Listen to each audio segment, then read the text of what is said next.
Hello, yes, it's a Wednesday evening and you see that notifications pop up. And if you don't have it, if you didn't get the alert, then make sure you click that bell. And if you don't know who we are, you're about to find out our lovely faces and find out what's going on a Wednesday morning. Wednesday morning, on a Wednesday evening that we are streaming the anime podcast. So let's get started and see what's going on because you're about to see some beautiful faces, some beautiful gentlemen out here. So let's see and switch the channel. Welcome, Anime Lily fans. How you guys doing? It's myself, Legendy Vash, and right here, my co-host, Kendall. And down below is Scuba Steve. And he doesn't have his social security up on his handle, but that is the 1428. Right, Steve? It's not my social security, man. It's my kid's birthday. I know. I just like always to poke fun of it because it's always funny when you say your handle. I'll be like, those four last digits. It just rings like the four last socials.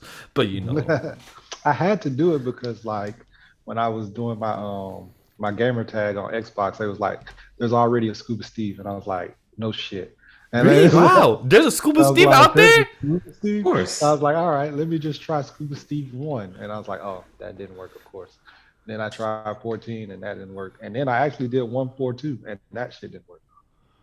Wow. So there's 142 Scuba Steve, 143 Scuba Steves out there at bare minimum. Yeah. Wow.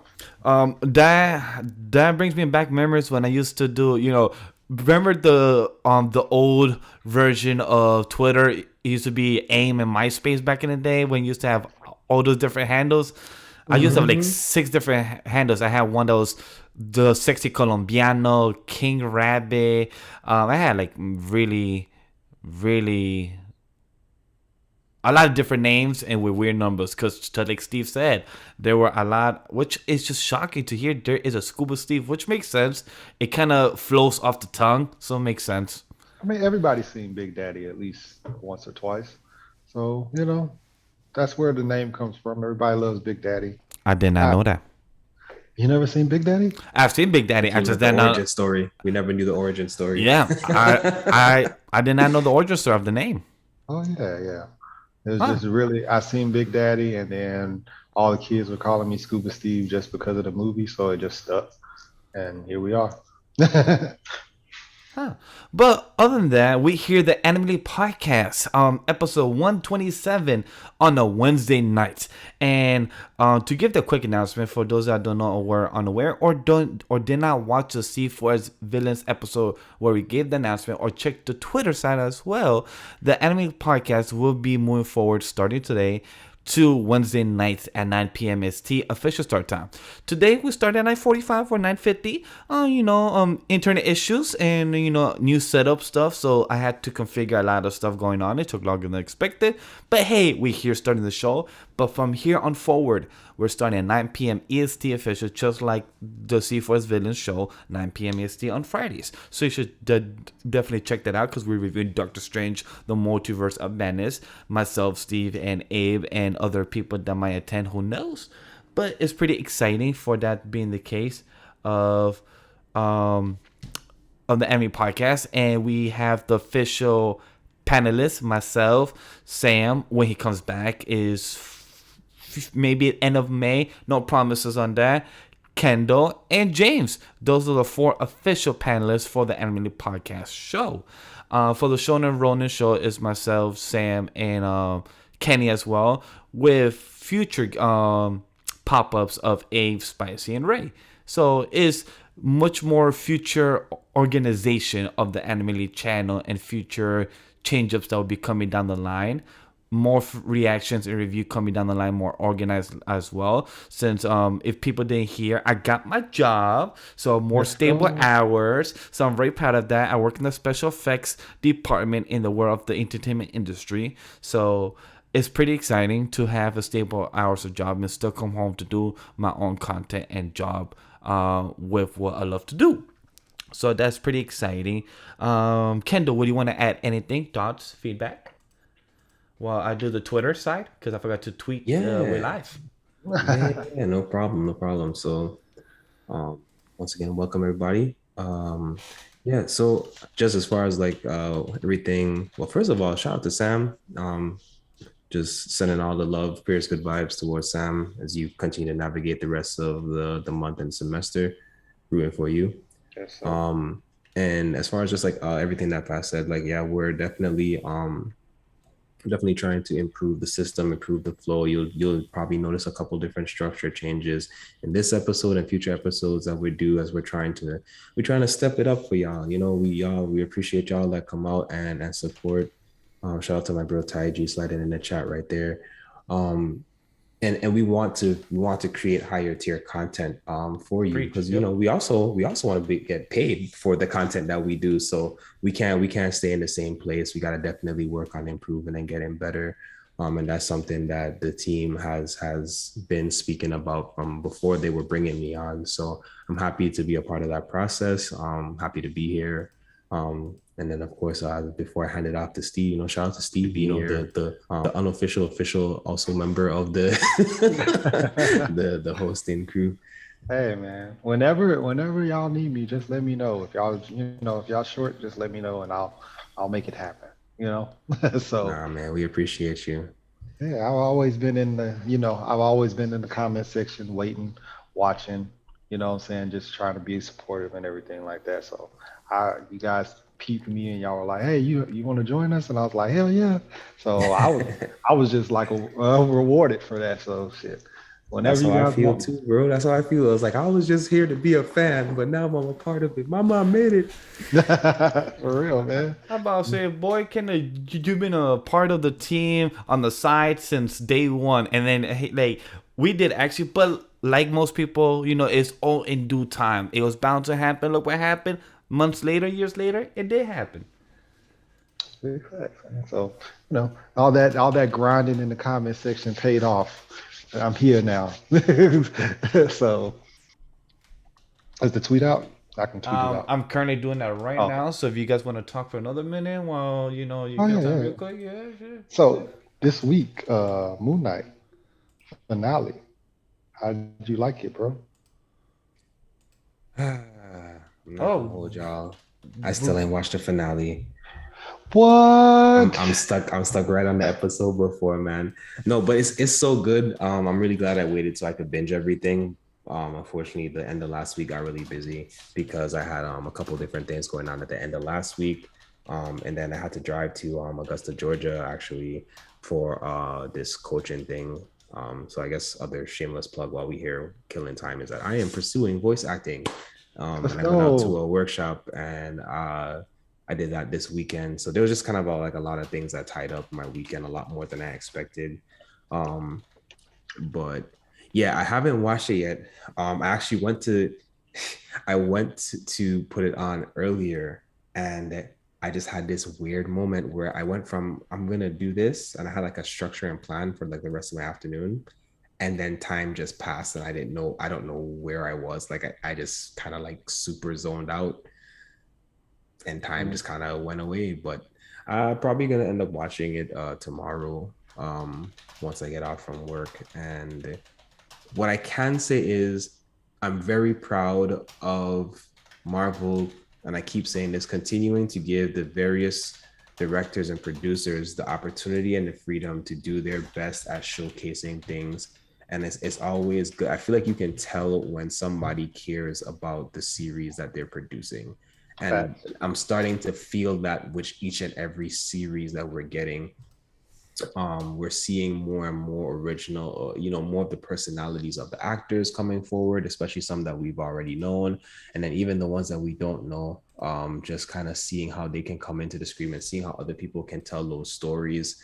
And I feel like I've been saying this pretty much from back in Civil War and Black Panther and, Spider-Man, when they were first coming out, seeing those unique takes and seeing it executed at a quality level. I'm not gonna say the highest level, because sometimes I'll be watching Marvel a little side eye, but they do still put quality behind it nonetheless. Yeah. But tweet is out though, just saying. So for those that have Twitter out there, go retweet that shit, like that shit, share it to your grandma, share it to your cousin, share it to your grandfather, so he could pass that to his what was that old things back in the day, 20 years ago? Pagers, to the pagers. Not the pagers. the pagers and the two ways and everything else, huh? Call me, beat me if you want to reach me. No, Oh no, my God, Kim Possible, man. That's still. no. I think I saw a tweet about that like a couple weeks ago saying that Kim Possible is the same like the Batman or something like that. I saw a couple weeks ago. I was Yeah, like, bro, people are out of line. you But got There's the same actually powers. there's been a lot of Kim Possible comparisons recently on the socials. I don't know what that's about. Bro, I don't understand the like people just love really slandering Batman. It's like this man is really like a very formidable martial arts person, and Kim Possible never showed that she did martial arts. She was like a cheerleader. It's No, like, bro, she's trained. She's a trained combatant. yeah, but I mean, the but the, the League of Assassins. but I just want to keep a tight ship with the announcement aspect before we continue with what we've been watching and everything. So just to wrap up the whole idea with Anime Podcast, Movie to Wednesday, we have our main panelists. Additionally, I want to say Shonen Ronin has been slapped to 1 p.m. EST starting time from now on. And like I said, we have our panelists, myself, Sam, and Kenny, and then people will be rotating and coming in. But additionally, that so sometime this week or soon we will have like an official rundown of what series we will be discussing every single week on Shonen Ronin as well. So we are having more organization and fans, audience, for those that watch, if you also want to have your input of what you want us to discuss so we could give you conversation, convo, a topic, those are always greatly appreciated. Comment down below. Hit us in the DM on Twitter. You can always find all the links of us and the panelists and the team down below in the comment section. In the description down below. And where you can find us, well, like, subscribe if you're new to the channel and you were entertained by us. So with that being the case and out, let's move on to what we've been watching, what we've been reading, what we've been playing, anything involving in the world of entertainment. So, like you said, Moon Knight. It's been great. I enjoy it. Mhm. We're gonna be discussing about it on Friday. But this whole Twitter timeline about Doctor Strange being so fucking diverse is fucking wild. Like I really don't understand.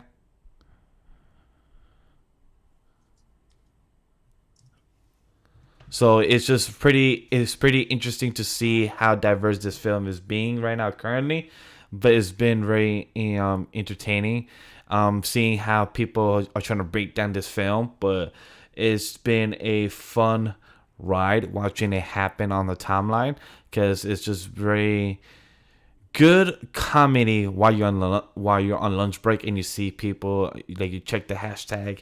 That's the most interesting aspect because everyone has a different perspective of the film, and that's the most interesting aspect for me. Yeah, it's kind of crazy that it's like discourse going back and forth and up and down on whether or not this was a good movie or not. I'm like, I thought it was like unanimous that this was a great movie.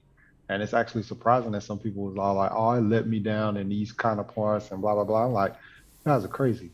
But I mean, it's all, it's all based off of your own feelings and everything. So, it's subjective. People have their own thoughts and feelings on it.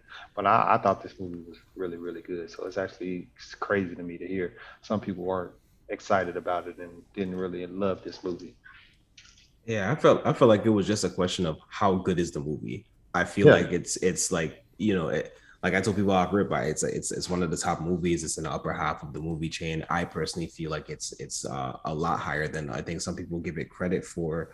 But I think like I said, I say that subjectively when I do say it. I think that the feelings that got invoked and the enjoyment and level that I got invoked from it was on the level of Infinity Wars, for it just to pick one of the top three as an example. Mhm. I thought that it was of that caliber. And again, the thing is that we've had so many quality movies. No Way Home, Shang-Chi, all of those were really good movies for me. I had really good feelings walking out of those movies. Some of them I've watched more than 3 times in theaters. You know what I mean? So like I really do feel like it was just a matter of appreciation. But like we talked about, because all you all were in that space, we talked about the fact that sometimes we get into that headspace of the things that we want, the things that we kind of would like to see in a series. And that's good. I think that's actually a testament to the content and how good the content is created. But I think we also always have to be able to take a step back and be like, well, I enjoyed it for these reasons. I would have liked to see these reasons, but then also acknowledge that what you're saying is really just your expression of what your wants and your desires are, and then be okay with that. I mean, I'm always going to be okay with a, hey, you know, we're talking about this and I feel like this could have been this way, and I'll talk to you about how you feel about something. But then when you try to, I think sometimes people, people like to be edgy on the internet. People want to get echo chambers, that they want to say that edgy thing to see how many other people are gonna like as well. And it's just like, dude, just say how you feel about it. If you enjoyed it, you enjoyed it. If there's things you want to criticize it. But like I said, for me, there wasn't too much. There wasn't really too much to criticize in this movie comparatively to any movie that I watch. And I think that's a testament to Marvel doing a better job with just the overall quality of these movies, especially Doctor Strange kind of stepping into his own right as one of like the household individual series of this phases as we continue to go through. So yeah, because I'm thinking so we know Iron Man, Captain America, and Thor were pretty much like the faces of the first three phases of Marvel. Yep. So of these phases, of this phase, who are we going to have as the face? I'm thinking Doctor Strange is one of them, but who are the other two? We still have to see the full vision of, and plus pun intended, I guess, with what's gonna be happening in the next future of the Marvel Phase 4, because they are building to something big. It could be sequels, it could be to what they're doing with Kang, but there's a whole conversation with what's possible to see with Captain Marvel, Shield, aka Sword. So it's just really curious to know what's gonna be happening with the future of Marvel, because we also have the new Captain America as well. So it's very possible with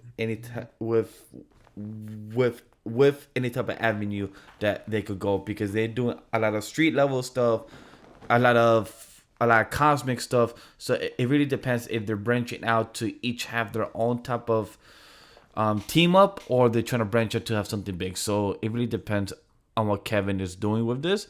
I don't see the full vision yet, but it's because I'm not inside the boardroom. But it really depends on what he has planned out. I know Doctor Strange is one. I was thinking maybe Captain Marvel as two, but then the third one, because I mean we know Spider-Man is the most popular, but is he ready to be that face of the Avengers? Which I don't think so yet. no, So I think No Way Home kind of points that it actually, I think the way No Way Home ultimately ends points to the fact of Spider-Man not being directly a part of that specific direction that the rest of the Avengers essentially is heading towards.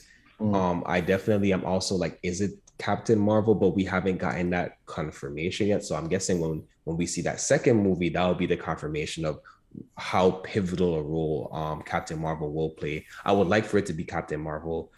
Personally speaking, I would like to get more on Captain Marvel.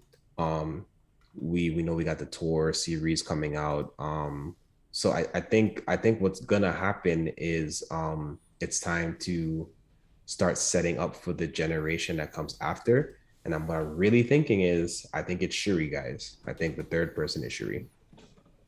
It really depends on what happens with the movie of Black Panther as well and everything. So it really depends on what could be next, because we don't know with the whole Black Panther, with what happened with Chadwick, with Shuri, with what's gonna happen with the next Iron Man. So many things could be possible with. Yep. Still got Ant-Man as well, Yeah. And in my head, it's also like I'm thinking about Young Avengers. So I'm also looking at it from the standpoint of like, okay, I'm thinking who's going to train the leaders of the next generation. So that's kind of what I'm looking for. So I think, again, Doctor Strange, Captain Marvel, possibly Shuri, depending on the direction that they decide to take Black Panther to. okay. To continue the route with television, what I did check out recently is continuing How I Met Your Mother. I'm still continuing season one. I'm trying to wrap. I'm trying to wrap season one so I could continue seeing season two and three and so on. It's still fun. It's still enjoyable. I feel like it gets better with the comedy aspect. I feel like the jokes over the years gets not stale. It doesn't hit.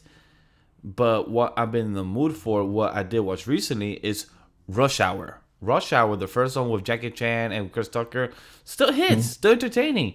Uh, Me and my girl was watching it. We had a lot of fun. It was still entertaining overall.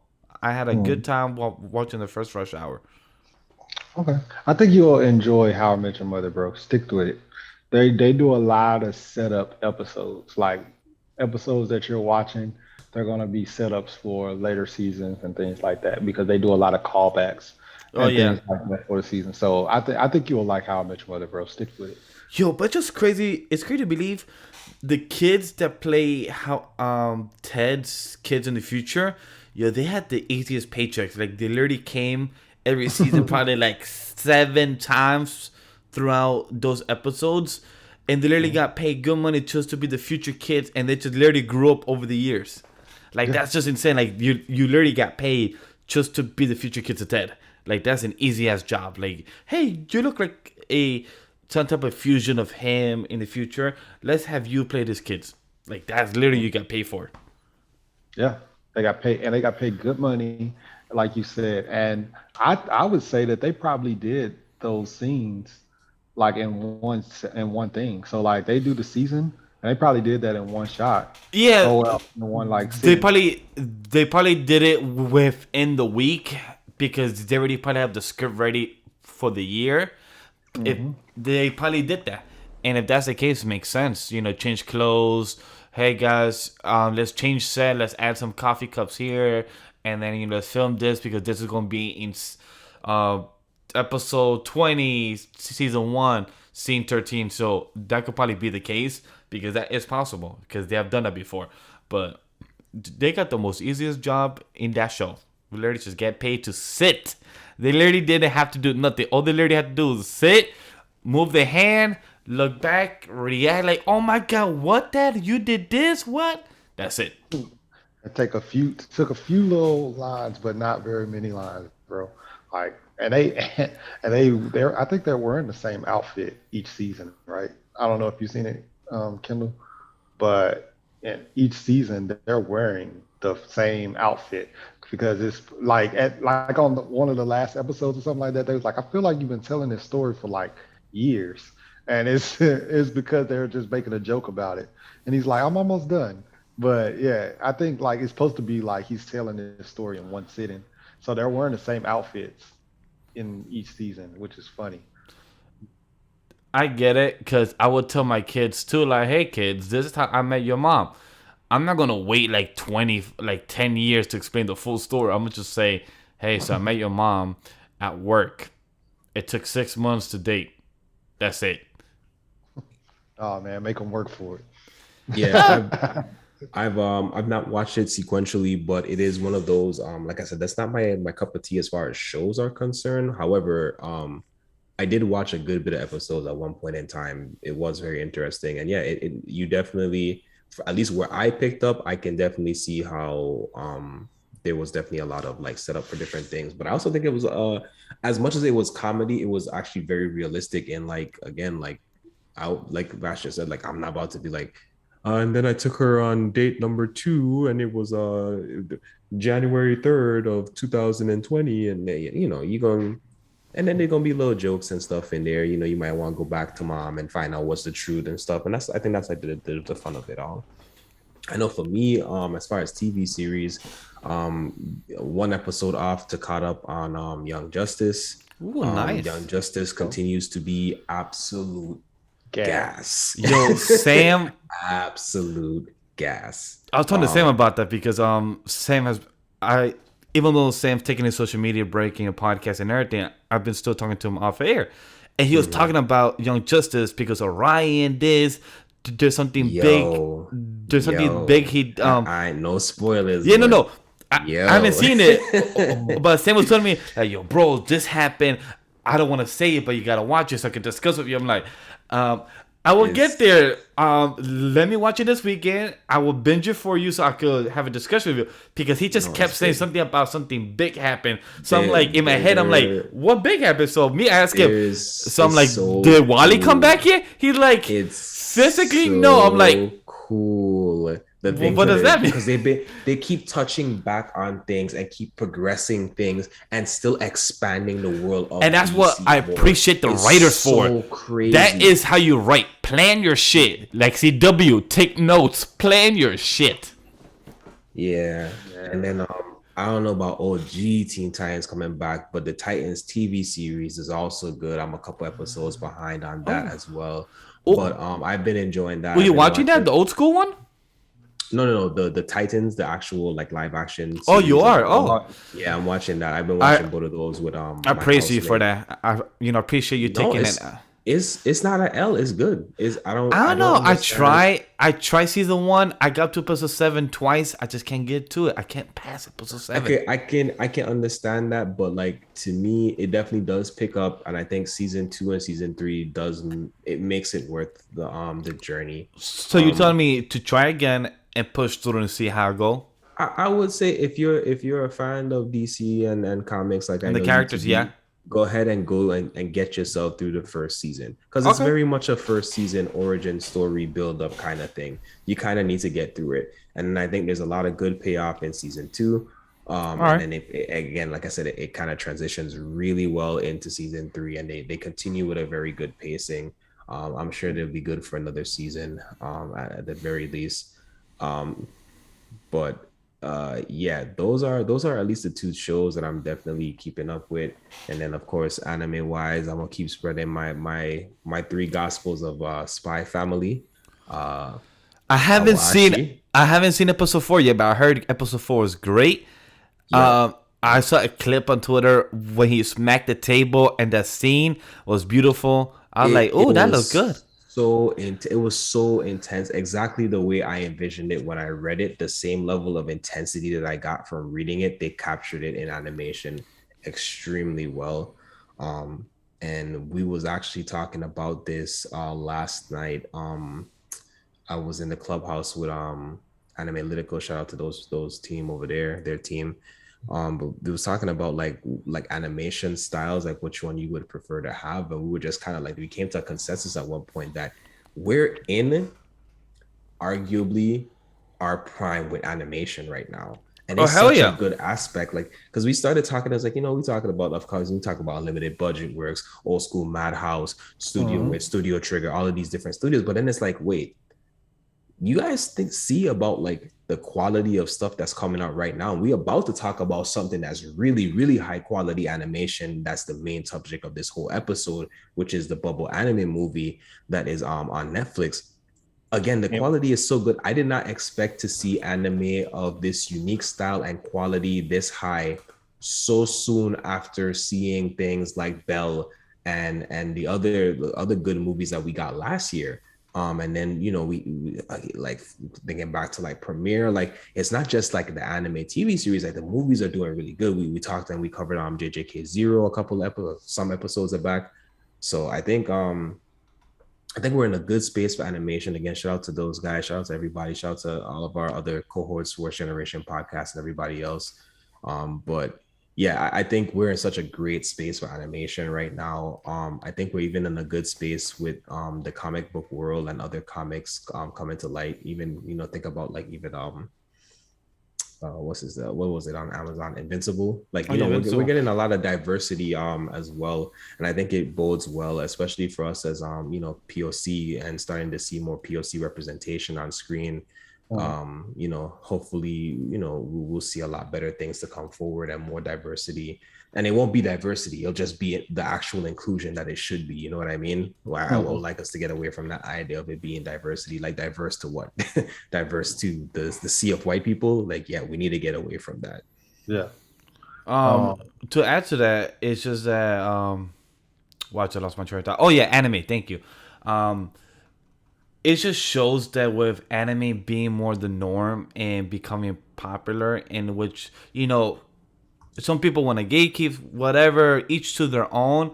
But to see that anime is being more diverse, where this past weekend was my birthday and everything. So my friends came over and they asked me what I want to watch. When they came over, I was already watching a anime that I was checking out from the spring. I think it was from recommendation from Kenny and Sam. It was The Greatest Demon Lord is Reborn as a Typical Nobody. Yo, I've been having fun with that. I Oh, binged that. that was James. James put us on first, all and, right, I, all and I right. jumped on the All boat. right. So sorry. So it was James and Sam. I am having a lot of fun with this anime, bro. 5 episode in the 5th episode, great fight animation. The quality was really good. It shocked me. Like this anime reminds me a lot of our boy Anos. Yeah, Yeah, Anos. Anos. What's Yep. his name of the anime? What's the name of the anime? I'm The drawing blank. Misfit of Demon Academy. Nice, thank you, Kenny. So, the Greatest Demon Lord as a reborn Is it as a that type of one? noble. Yeah, it is. Too many isekais. But you got it on the nose, on the dot, so perfect. But with the greatest demon lord is reborn as if nobody. It's funny how you watch the first 3 episodes and then you find out who his parents are, and then I love his type of narration of his own show. He'd be like, "Wait, I was supposed to be born as nobody, but my parents are not fucking nobody. They are actually known people within the castle or within the kingdom as heroes." So he's like, this was not how it was supposed to go, but I guess that's the case. So it's just very funny comedy, but also he's OP, but not in such a broken way, but in a good way, if that makes sense. Where he can make other characters shine at the same time by helping them grow, because he makes them also broken as well. So that's what makes it entertaining, the show. And in that time period of me watching that show, I also was like, you know what? Let me actually watch another Sekai. It's good, entertaining, but feels like a downgrade because the show I was watching is called The Strongest Sage with the Weakest Crest from the winter season. I was watching the dub. The dub ain't bad. The dub is entertaining. It very flowing through, but it feels like it's like the demon lord who was born as a type of nobody from this current season. I would give it like a solid 7 right now, or a solid 7.5 currently with this 5 episode I watch. With the 6th episode I watched with the strongest sage with the weakest crest, I get that as a solid 6.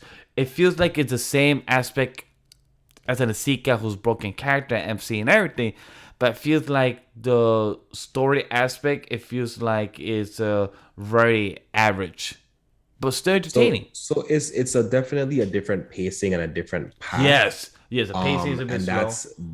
that's what it is. I don't think the pacing is slow, but you're in the middle of it, so I get why you would say that. But I think there is a constant setup progression throughout that series, because personally, Yes. I feel like it was a sleeper series of that season. Oh, But it was? I Okay. think it might be hard for you to appreciate it while watching this current season of isekais that are out. But I would say it's very different from the Skeleton Knight, and it's very different from dating sim, trapped in a dating sim, and it's very different. Like all of these isekais are actually very starkly different compared to maybe like a year or two ago. We had like 3 different isekai, and they were like all relatively the same plot line. It was really weird. But these isekais are actually, even though they have similar premises, have very different. I like that they have very different pacings, very different takes on it. I'm interested in seeing the way that it's funny to see, even talking about strongest sage, weakest crest, with the weakest crest, how pay attention to the color palettes of different hairstyles and personalities that are attributed to them. That's what I'm gonna say. Yes, I do agree with the girl that has the yellow hair, the other girl that's the green hair, and the girl that's the red hair. Which, girl went from a dragon to a human form, which was adorable. The reactions of people seeing how powerful he is and everything, that I do agree. Like, they are very different from each other, but in a good way. But like I said, it's a slow pacing and everything. And I see the slow pacing because I could think myself of trying to watch this week to week. But since I binged 5 episodes straight, still entertaining and still, I see the slow pace aspect, but it's more of a progression, not the slow pace on purpose. It's more of a progression for him because he was reborn for a purpose to get the crest he wanted. But he sees the difference of the world, so I get the aspect is more of him trying to fix the wrongs because of demons and everything else. Without getting into too spoilery in case people care about this aspect of the anime being spoilery. But overall, it was entertaining. But one more thing I watch in anime that might shock people. Not Hunter x Hunter. No, I should have said that. No. Ray and Abe, not Hunter x Hunter. The show I did watch for my birthday was not planned. It was unexpected. Trigon. That's okay. on brand. A That's very rewatch. on brand.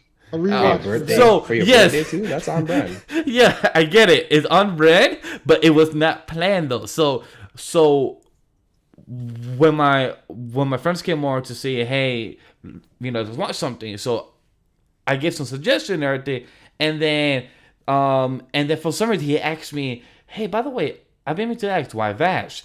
So I'm like, you know what?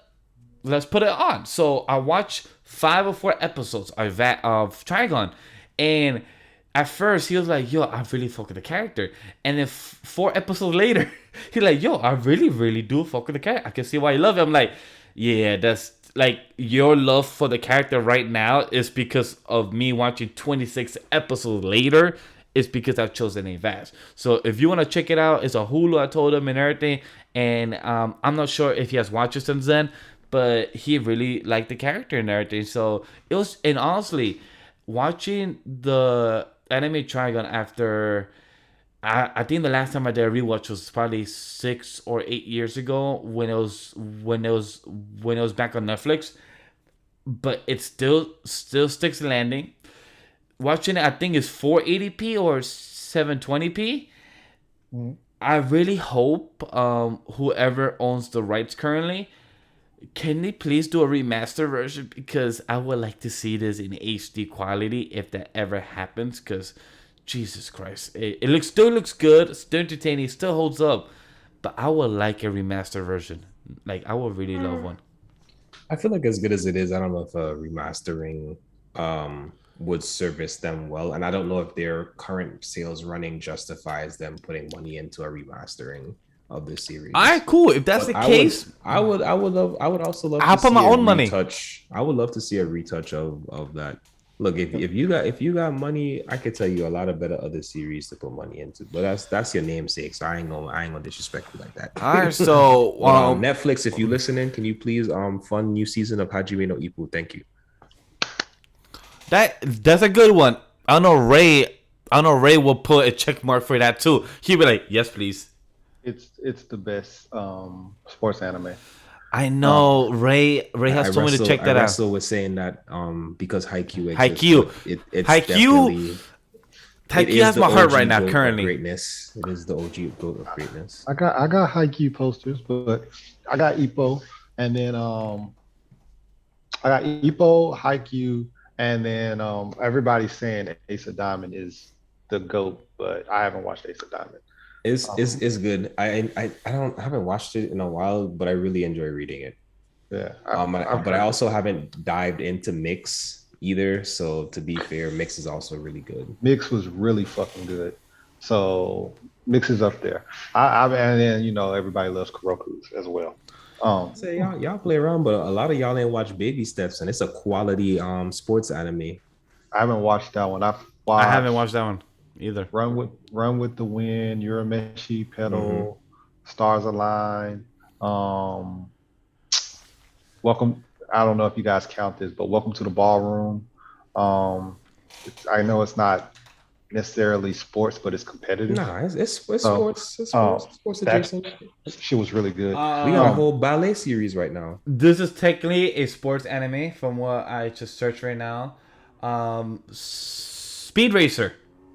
Speed Racer is Racer? it? Speed Racer and Initial D are technically sports animes. Yes. Yeah. So Speed Racer, I did watch both the 1997 and the '03, but the '03 is made from the US, so it doesn't really count that, but I still count it since technically it was originated from Japan. So I definitely count Speed Racer in that. And I don't care what people say, but that movie, the live action movie, still holds up and is great. I don't care what people say. That movie is damn entertaining. It holds up. It's a solid 8 out of 10. I don't care. I've actually never watched the live action movie. Oh, you should. It's not the best. It's not the best, but it's good though. It's entertaining. I need to rewatch it. It's not in my memory bank, but I remember enjoying it, so I do need to go find it and rewatch it. But some of my current watches for the season, I'm watching Requiem of the Rose Queen. Shout out. Has it picked up? I heard it was like a little dip for a second. I'm not current, but I'm on like episode 9. Crystal told me that I better be caught up by the next time we record. So, damn. Damn girl bully you. She said you better watch. If not, I'm gonna murder you. Because we do Mind Knock a Mixer, and she was like she wants somebody to talk to her with, and I was all like, all right, I'll watch it. So, got Requiem of the Rose Queen. I'm watching Skeleton Knight. I'm watching Trapped in a Dating Sim. I'm watching Summertime Rendering, of course, which is sheesh. Summertime Rendering is fire. Hey Disney, you got hey Disney, that one. Hey Disney, hey Disney, you gotta catch our boy because he's not using his VPN. Unless you are, then go for it. But yeah, don't sell that man out. We support legal streamings of all. I am just watching it somehow. Somehow he says someone's like telling the story visually for me, but and then I'm watching Spy Family Tomodachi Game like the rest of the world.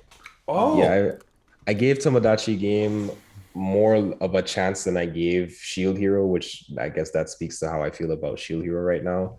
Wow. But it's been this recent episode made up for the pacing of the last 2 episodes. Okay, cool. I appreciate you saying that because I watched the first 2. I enjoyed the first episode. Solid 8, 9 out of 10 for the first episode.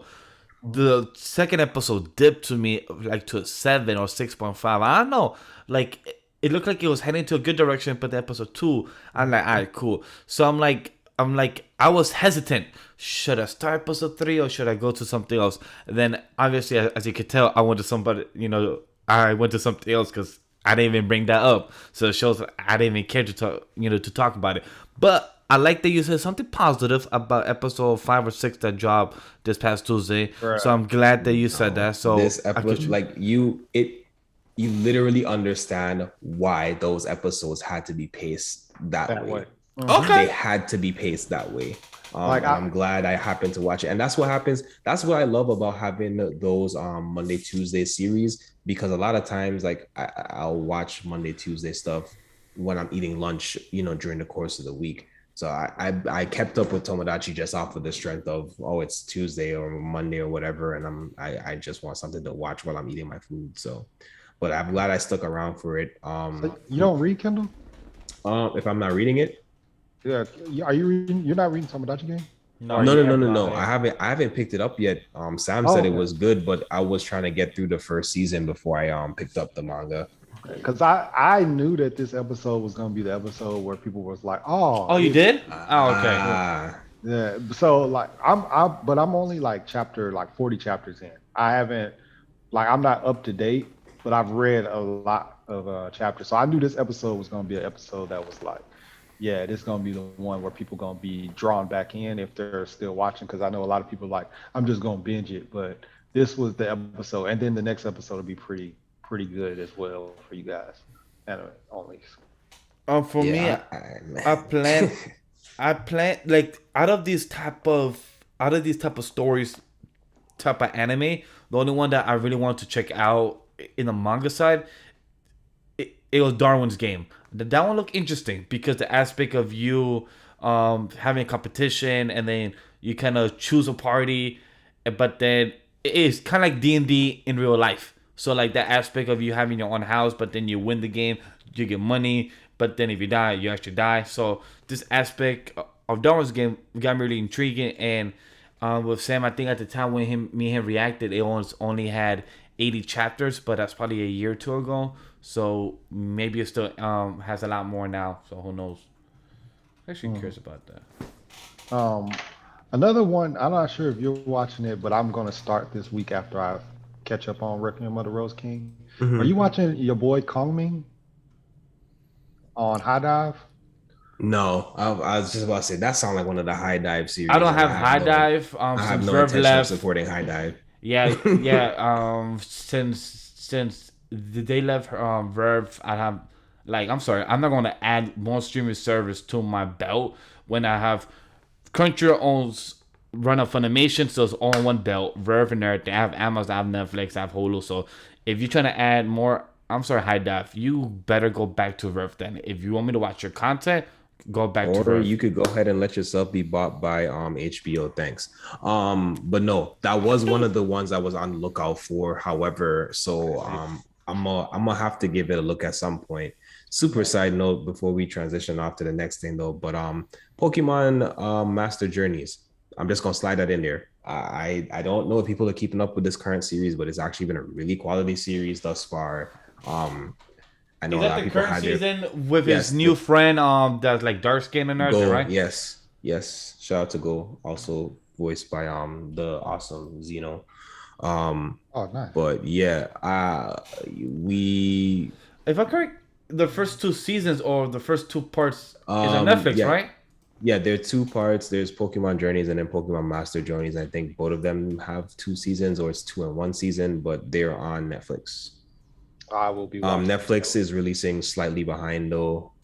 So you So yeah, they can have catch two up on parts right Netflix now. and you can catch up Currently on they have Netflix. 27 episodes. Yep. Yep.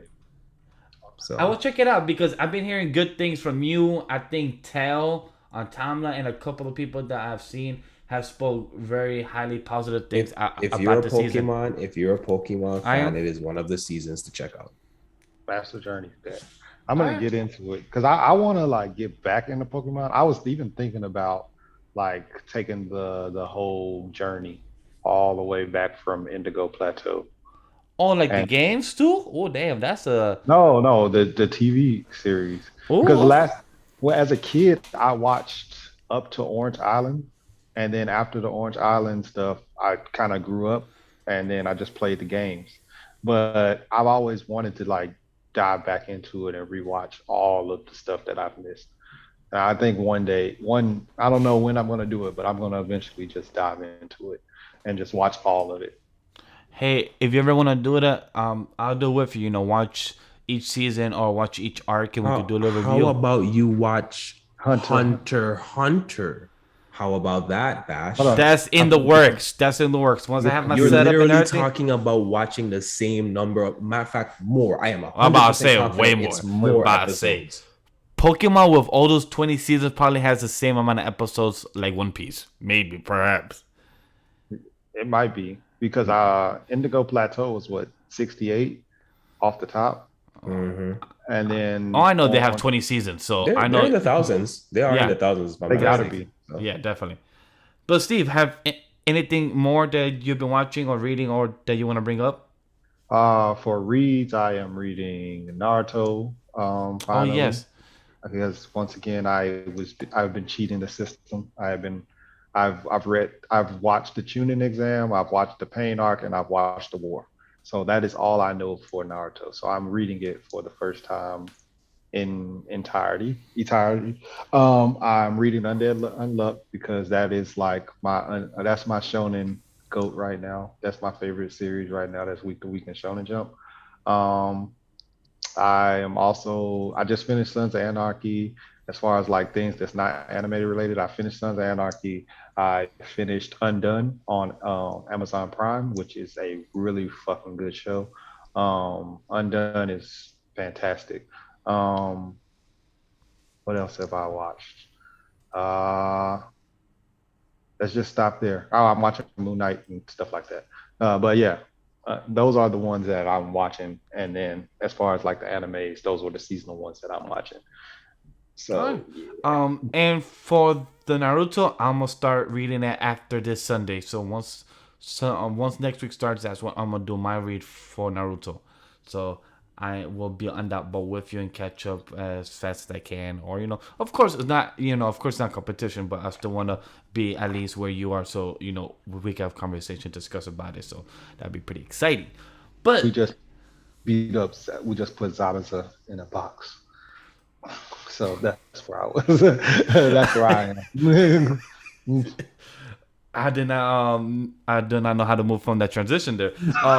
With that being said, if you want to put something else in the box, like if you don't care about the 7 Deadly Sins type of series, then you could put that away in lock and key. But for those that care about the news, we're going to discuss a couple of news that came out this past week that felt very important to discuss. So here's a couple of them. The 7 Deadly Sins series, the anime, the sequel, if you did not know, it has a sequel. It's called the Four Nights Apocalypse, I believe. Maybe I'm butchering the name wrong. So let me actually find the correct name. But the other announcement is the Dragon Ball Superhero is coming to the West this summer worldwide. So if you care about the title, or if you actually are excited for the movie, because a lot of people have been complaining for the CG animation. That's one. Two, the My Hero Academia anime is receiving two anime specials. One, the first episode has been announced that it will be a baseball. It'll be a baseball center story. The other news is Made in Abyss, the Golden City Scorching the Sun season 2 premieres this summer for any of the Made in Abyss fans. And for those that are fans of the webtoons, this webtoon series called Inspector season 2 was supposed to air in October this fall of 2022 for the fall season, but now it's premiering and has been pushed for the winter season of 2023 in January. And tomorrow for us in the US side, tomorrow May 12th, but for Japan it's May 12th already. So maybe in a couple of hours, Mob Psycho 100 will be getting a big announcement, some news. So, what are you guys expecting, or what do you guys like to hear? And plus, The Devil is a Part-Timer season 2 has been announced and will be coming out in July 2022, aka in 2 months for our big fans of this season. For this series, because I know people have been waiting, I think 5-6 years. Because I know James was very excited for that series. Yo, yeah, shout out to Nick in the chat. That is correct. Inspector season 2 was pushed back, unfortunately, to 2023. Yep. And that movie announcement for My Hero Academia will be this summer. As far as the news is concerned, in a general sense, honestly, I am just, especially from other conversations that I've had this week, I think people are sleeping still. And I said this at the beginning of the year. People are sleeping still on how heavy this year is with good anime. The summer season is about to be good. The fall season is this might be one of the most explosive fall seasons we've had in a while, with a mix of returning series as well as brand new series popping onto the scene. This is going to be a heavy end of the year as we close out the year with anime. I'm actually curious to see which franchises try to push themselves into the later half of the winter to escape the firestorm that's going to be the fall season. Because I promise you, some of them you're going to see delays, and it's going to be very tactical. It's going to be so that they get out of that 2022 window and get into the 2023 fan base. But like I said, it's going to be interesting to see. We still have, we enjoy Arashi. We still got Blue Lock to come out. There was the announcement of the new Gundam series also coming out in the summer with the first female protagonist in a Gundam series and franchise. That is so huge. That is super, super huge. We've kind of seen the Gundam franchise tiptoe around the idea of having women as pilots here and there in different capacities. They do a good job occasionally of having women characters or female characters. So it'll be good to see how they handle this and what type of personality they attribute to this protagonist. That is quickly becoming one of the things I'm most excited for And then of course, going into the fall again, Chainsaw Man, etc., etc. Chainsaw Man. But as far Yeah. as everything that you said so far, those are all great things. I'm excited, but I'm so excited about everything. I just can't pick one thing to be excited about right now. I'm still waiting for my red film confirmation of when we're getting it in America. Like there's so much stuff that this summer is It's gonna releasing bring. in August in Japan, right? Yes. Yes. We'll double check. So for Red Film, I believe it's supposed to premiere in August in Japan. Yes, August 6th. But they haven't said anything for the West side yet. But I feel like we're coming to the time where the closer and closer window from release from Japan to US has been getting smaller, because back then it used to be a year, then 9 months, now 6 months, because Dragon Ball, I think Broly? Demon Slayer or Dragon Ball Super Broly came out, and then in Japan, and then 3 months later or 6 months later, it came out in the West. So it was about 2 to 3 months. We got Broly because it was like around Christmas time in Japan, and then it like was around February in America. So, So like we are getting closer and closer to the time span for the dub release, for stuff getting much better faster, which hopefully, just because it's getting faster, hopefully much easier for the production side and the releasing side. But it's exciting in a good way for things to get coming. So hopefully, for the best of luck for the release of Dragon Ball Superhero, which I still hate the name. Like, why do you have the title of the series called Dragon Ball Super, but the title is called Superhero? Like, yo, that's like a tongue twister sometimes. Like, that's annoying as hell. Dragon Ball Superhero. That's it. Thank you. Dragon Ball is a cash cow series, and that title replicates the idea of the multitude of games and other series that they have going on. The YouTube series is still going strong. Heroes is still going strong, and this is just going to be another nod to what that is. So honestly, I made the joke on Twitter a couple months ago, but I said, why didn't you call it Dragon Ball Super Square Hero? Like, square for the two, for two super. So I have that little square on the two and that right there on top. I don't think so. People like, nah, that wasn't a good one. That's why nobody tweeted that shit, like that shit. You're like, nah, that's a dub. But I mean, do they use Square over there in Japan? Like, is that like a in math? I don't know, but in titles and series, I cannot really say or if it does or anything. No. No, I don't know. No. Oh, one of the stuff that did stick out for me is that the 7 Deadly Sins, like, that's not saying it's a household name, but literally whatever this series got their name on, like a manga, a movie or something, it's been getting greenlit, and I feel like with the studio, they've been putting more passion to it, meaning with animation wise and quality wise, because I guess they heard the feedback from what happened in season 3 and 4 not being that great received because of the white blood, the poor animation, the memes about our boy Meliodas looking all bad because our boy was a demon form, and I'm like, how the fuck you look this horrible, but you're in the terrible, terrible, right? But then now looking at the quality from what happened with the previous film and with the current series, there's a sequel. It's called The 7 Deadly Sins: 4 Nights of the Apocalypse. For that being the case, it looks like it has a good opportunity to succeed, because right now I think it's almost at 100 chapters.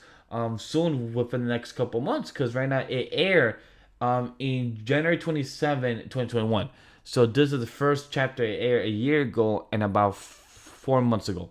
So for it to already have an anime adaptation being announced, that shows that this anime series overall has become a household name in a way. And not sure if that's a good thing or bad thing for people that might not care or fell off, like myself, Kenny, and Sam, or for people that lost interest in the series at all.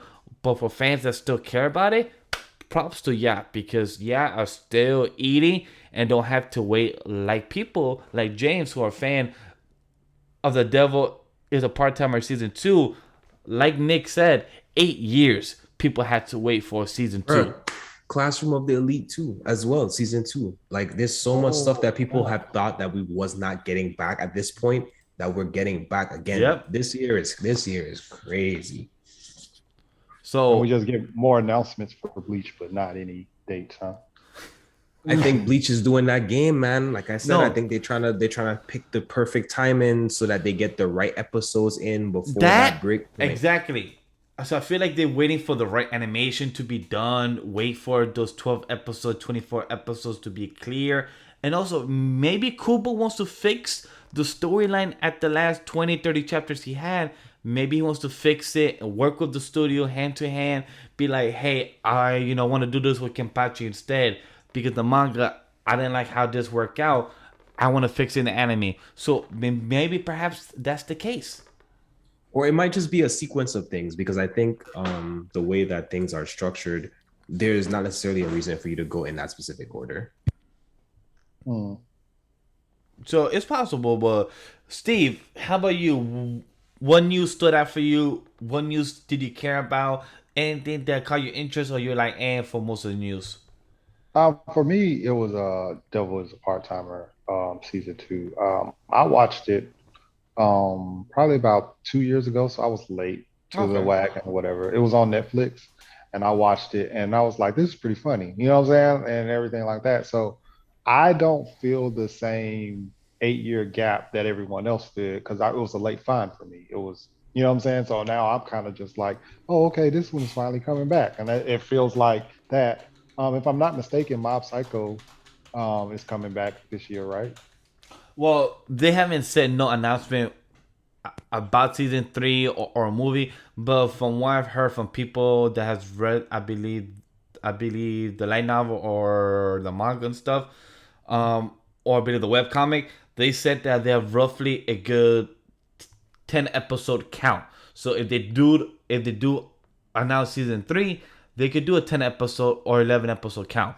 So if they do good, with what the fans that have seen, that talks about it and reads the series and everything and knows about where it is going to end, 10 episode count is possible. Or if you want to do 11 episode, because that's also very normal with the one core, do 11 episode. And if you want, you could do the 11 episode as a filler, add a little story, add a little type of epilogue of what's the future to become.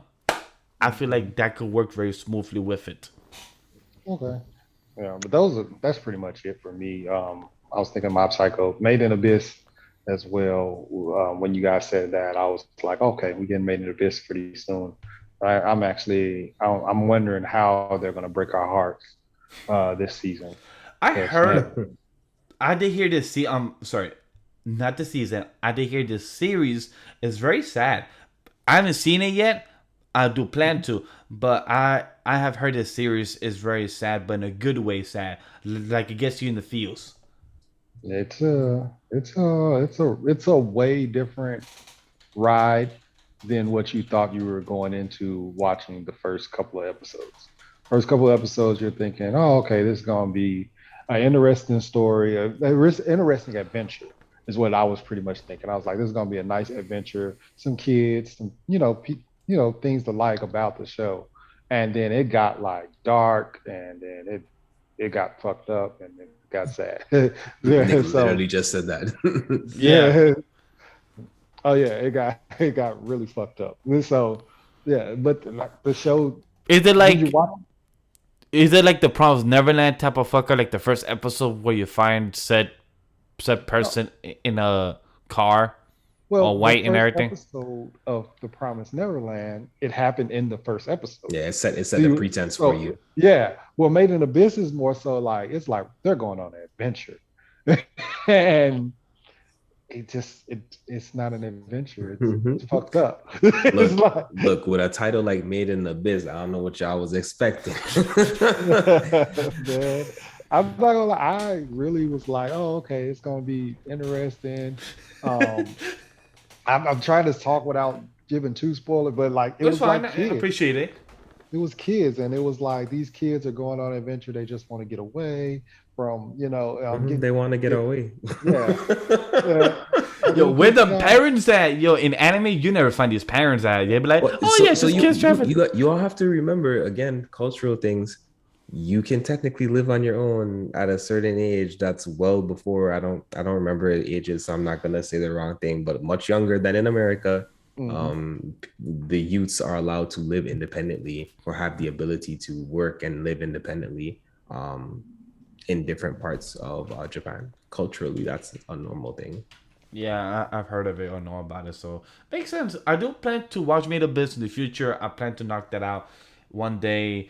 Probably, I probably will watch this much faster than Hunter x Hunter. So who knows? You watch I don't everything faster understand than why Hunter you're x Hunter, doing bro. this. We I we don't know know. that you will.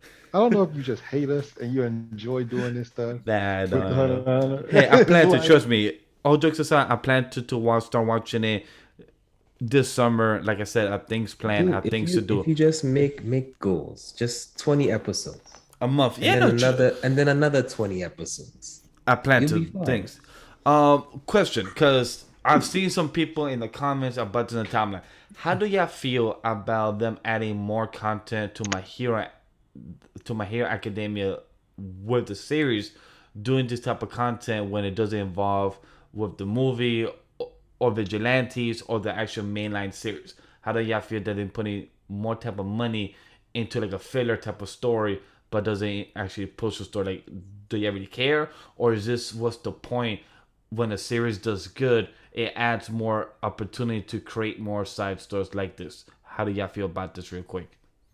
it just to me it feels like, okay, this is a cash cow and let's just milk it. Like, you know what I'm saying? And since it's a seasonal, they're going the seasonal route. They're not going the same route that we're used to growing up, like where One Piece, Naruto, Bleach, Dragon Ball Z, they had fillers that they would throw in there because it was weekly and stuff like that. So this is their way of throwing in their fillers instead of giving us filler episodes because it's seasonal. They're just giving us filler movies and things like that. So that's their way of doing that and milking it and still getting their money's worth and everything like that to me. So I think that there is a certain level of respect and inspiration from Oda.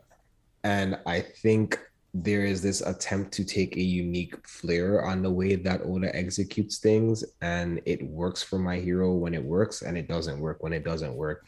And I think the movie aspect is one of those ways where it just doesn't happen to work, Are you unfortunately. talking about And Oda I'm from not One saying Piece, or are you talking about yes. Hori? No. One Piece. We're talking Okay, about One Piece. Um, why would I mix up the goat? That's crazy. Yeah, Um, I tried to make sure. but Sorry. but what I was saying is what I was trying to get at is, again, this is not a discount. It's just, again, like I keep talking about, people keep trying different styles in the current era. To the people want to push the limits of where we are right now, and I think um what My Hero Academia was doing well to a point and has not, in my personal opinion, been doing as well to this stage is world building. Um, we got into this arc, they gave us a little taste of the expansion of it being the entire world, and then they didn't really have anything else to do with it. I can't even say it specifically, no spoiler, but I don't see what was the point of introducing the idea of heroes everywhere else, and then to get to this critical juncture and not put more emphasis on that. hmm Um, and I think, again, like I said, people try to do the world building stuff to the level that Oda does it, and I think sometimes the movie is also another way to kind of get at that expansive world. But I would have preferred just go ahead and, I'm not gonna tell you no lie, outside of maybe the first movie, they could have just started putting money at Vigilante if that's what they wanted to do. I agree. that would have been good. That's how I feel like. That's why I asked about the question about vigilantes being involved as well. Because if you're gonna do this type of content and not do season 6 or season 7 yet, and you want to take a break with the production and focus more on the movies, I'm like, all right, cool. Do content on vigilantes. Make them more of a content where people could have their eyes open, get the flavor of the side story of the other characters that we haven't met. You could use Eraserhead in the promos, in the art, in the posters, because he is in a series of vigilantes, and you get people to watch it, hype it up. How do I feel? Because I see the comment, and like Kenny said, for people that watch the My Hero Academia movies and then gets mad about the season 4 and 5 being lackluster of animation or pacing and everything, at the end of the day, people need to remember the movies production and the animation for each season, they are two different people. I mean, two different staff. Yes, They are, but the funding is also from the same pot because it's not Yu-Gi-Oh it's has different the pot. same issue. It is so you have to be careful about this because all of the franchise's money is coming from a collective set of spaces. Even if they have a pot that's separate, their separate pot is then still pulling from the overall pot of what My Hero Academia is. And like I was about to say, Yu-Gi-Oh has this problem as well. Years when Yu-Gi-Oh releases animated movies, their seasons usually are either shorter or a little lackluster towards the ending of the series. So like it's just a thing that happens. There's only so much money that you have to go around, so you have to be strategic. I think this is the same reason that Dragon Ball Super is doing what it's doing. I think it's the same reason Attack on Titans did what they did at the beginning of their franchise. Everyone's trying to figure out a way to get the most out of their series. And like I said, everybody's not going to get the bandwidth that Oda gets. Everyone isn't going to have the ability to expand the world the way that Oda gets to expand the world. We continue to see one shots, side stories for Demon Slayer and The Promised Neverland. We just got a side story for Haikyuu a few weeks ago. So there's still room for other things to be developed, but it's harder once your season has finished to then go back and get that bandwidth. So a lot of times, I think people are just trying to get what they can get while the series is hot. And that's what I think it is too, man. They're just getting the money, you know what I'm saying? And because eventually the show ends, and then when it ends, it's like, okay, what do we do now? You know what I'm saying? So might as well get it while it's still hot instead of waiting. Like, let's say that the show ends and then they like, okay, now we want to give you My Hero Vigilantes. Well, if we already feel like season 4 and season 5 have been lackluster, and you continue at that pace and you give us something bad, I'm not sticking around for My Hero Vigilantes. I'll read it. Mm-hmm. You know what I'm saying? So, however, if My Hero Vigilantes was coming out right now alongside, because I would not be upset if I got My Hero every other year if in between each of those years was a vigilante season. Same. I agree with that. And like for those people that say like Nick and everything, there's no shit to what you're saying, but I'm just using this type of transition to add of how with My Hero, for people that have My Hero as the top series a couple years ago and now it's not no more because it fell off to you need to remember that this is what Hori envisioned. Maybe it has changed over the years, but if you're not liking the whole type of direction, maybe it's not what you like or prefer. But at the end of the day, this is what Hori felt like this was the direction. Maybe it was the influence from what the editor have said, or hey, let's go this route. Like Kenny have said, there's a whole world of heroes. The way he used it in this current arc or past arc could have been or used much better fundamentally. But at the end of the day, this is what he did. And at the end of the day, for me, the story is still going strong. Did it get rocky a couple parts? But at the end of the day, all stories are not perfect. All stories are not always going to be a 10 out of 10 in every single start or arc of every single series at the end of the day. Mm-hmm. Yeah, so, I mean, that's just what it is. Like you said, everything is not going to be 10 out of 10 the entire time. It's just not possible. But that's all of the news with that being the case. I do want to give a quick shout out. I don't know if you guys have a top 3 or top 2 moms you want to give a quick shout out, since this past weekend it was Mother's Day. So, Steve, did you have a list, or if you want, you could think of a quick top 3 that you want to give a quick shout out? Because I do want to say, with this past weekend being Mother's Day, so like I said, it was my birthday as well. So I was checking out what is there to watch, right? On Verve and Crunchyroll. You know that Verve/Crunchyroll had the audacity to say mothers you should watch or mothers you should look out for, right? Do you know what animes they had there to recommend about mothers?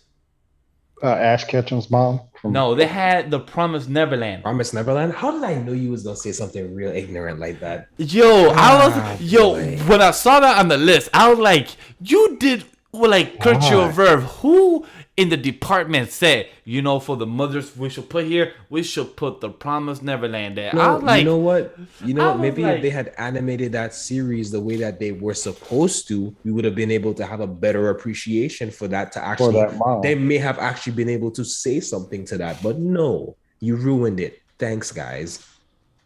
Yo, Yeah, I was that- laughing so much when I literally saw that being there.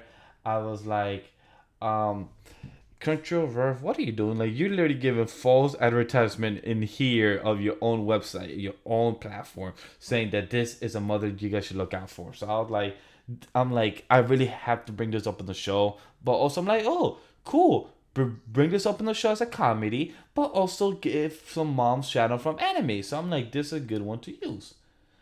Steve, what do you want to give Some yours that you good thought about? anime moms, some good.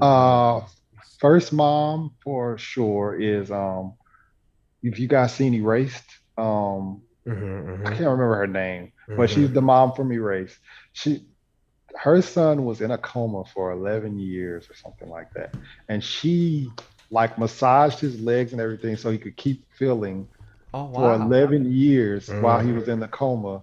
Like she would come in there and do it every day, and then when he came back, he was still able to like have feeling in his leg. He wasn't paralyzed, and I thought that shows like she's like goat tier mom. So that's my number one for sure. Sachiko. Sachiko.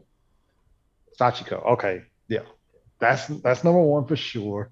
Number two, uh, I'm on the spot now, but I've done this before. That's why I was already prepared for my number one. I'm gonna go ahead and a little off the wall pick. I'm gonna go ahead and throw in Bulma.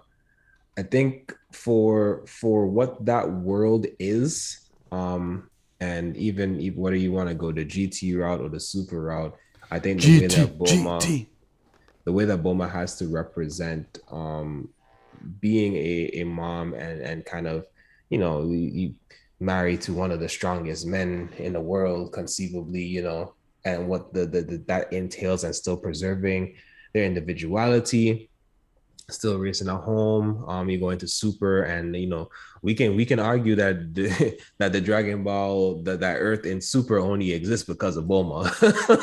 You can make a very, very strong argument for that. Way better mom than Chi-Chi. Yeah, Chi-Chi, but the thing, unfortunately, with Chi-Chi is that Chi-Chi had a rough unbricking too. So Chi-Chi didn't have some foundation to go off of to begin with. She wanted a family.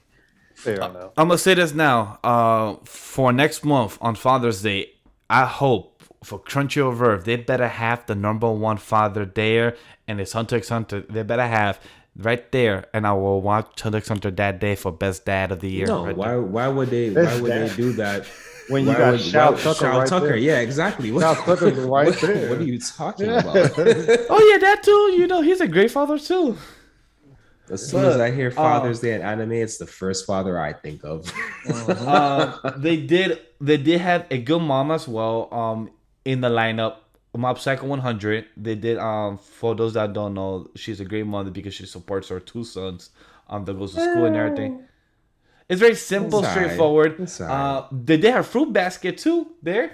I haven't seen the anime, but I think that's the rough part. Is I think a lot of the really good moms in anime are not alive. Yeah, or they're in slice of life most of the time. Yeah, but that's pretty, like, some of like the best moms. Like, so, like, I'll give you an example. I think given actually the ability to be alive, oh no, not I forgot her name. Naruto's mom. Somebody assist me. Nakurama. Damn, that's his buddy. It's with a K, right? Yeah, I just can't. I don't know why it's not coming to me. Get the redhead, right? Yes, I feel really bad. You know what, about guys? this. We're alive in this internet. Kushida. It's Kushina, correct. I just searched up Kushina. Huh. It's Kushina Uzumaki. There we go. I know I was gonna get it eventually. I still feel bad, but Kushina, I think Kushina was would have been an awesome mom. And for the instances where we were showcased that interaction, in Shippuden, I think she would have been top tier mom. I think the movie, there's an Naruto movie that it was inside the Yeah, Infinite Disco Infinite Yome, Tsukiyomi. and Yeah. our boy Naruto had a different name. I forgot what it was, but he lived the life with his mom and his Mhm. dad, and she looked like great. Even though she did kind of bully him sometimes with the punching, No, but I think just even just we don't even have to use the movie, just off of the interaction inside oh yeah, that of too. when the seals was getting released and all that stuff. I think just that interaction shows the level of care and the level. She was very stern with him. Like she had strong guidance and she had a real loving demeanor. I would want Kushina to be my mom, is what I'm getting at. You I know what I'm agree. saying? Um, Um, I'll go. I haven't. I can't remember her name either. You guys seen Wolf Children?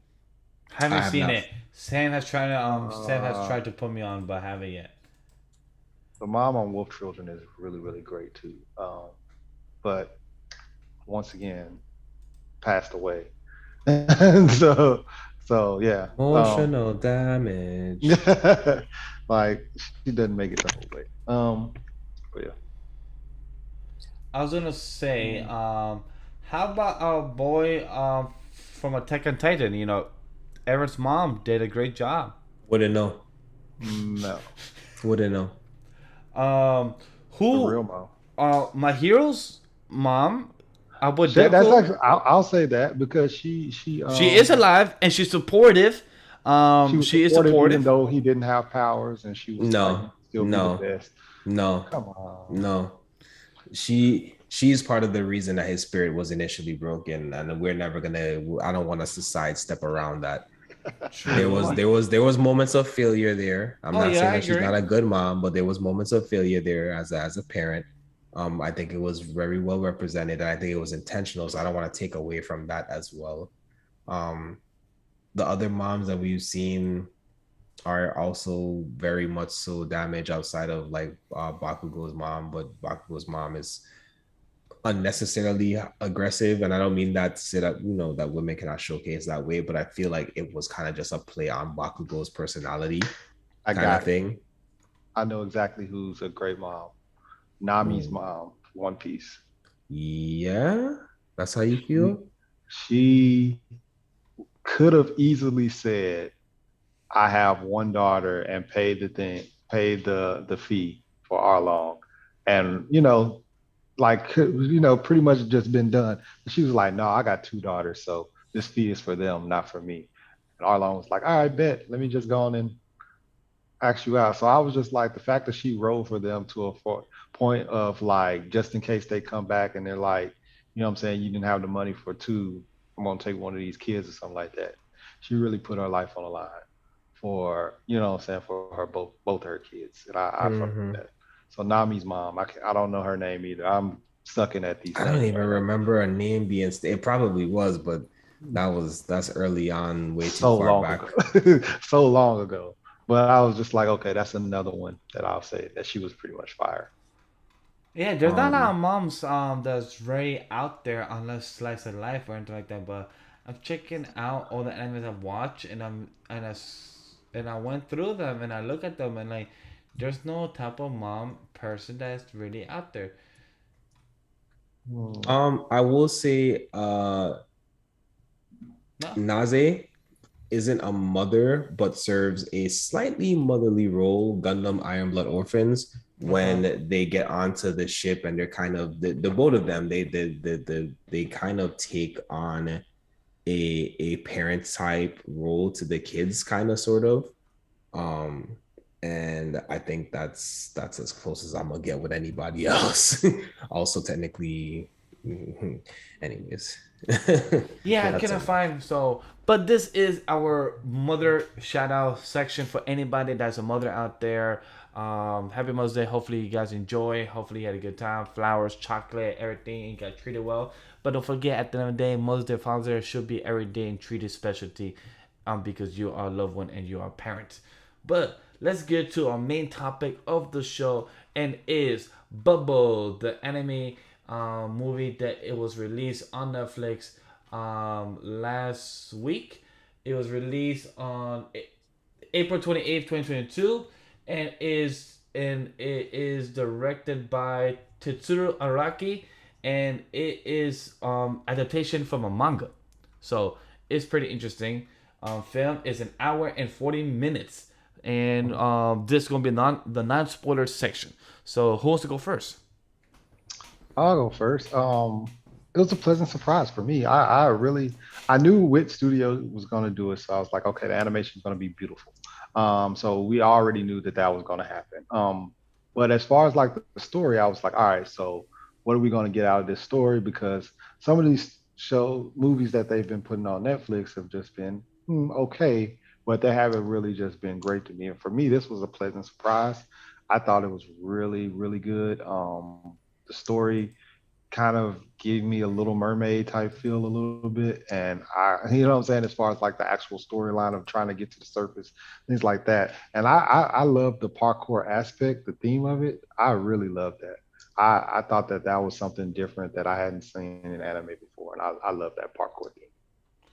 I give props to anybody that does parkour, because what happened in that film, like I have done parkour, but like the minimum of going to building to already connected to it. But what they did in that film, bro, like you have no fear of death. But knowing what they would have gone through in that film makes sense why no fear of death, taking the risk and everything. Beautiful lesson, like Steve said, the animation by Wood Studio. This animation of smoothness reminds me a lot of Wood Studio, of what they did with the ADM gear in Attack on Titan, with the quickness going through the air, and the whole camera movement following them is just beautifully done. I do say this, when before I watched the film last week or this past weekend when I first started, I heard I guess the flaws or people's opinions saying that the story was the weakest. Once I did finish the film, I saw the story purpose, and I'm like, it wasn't that weak. It was literally self-contained, and was People straightforward. are getting numb.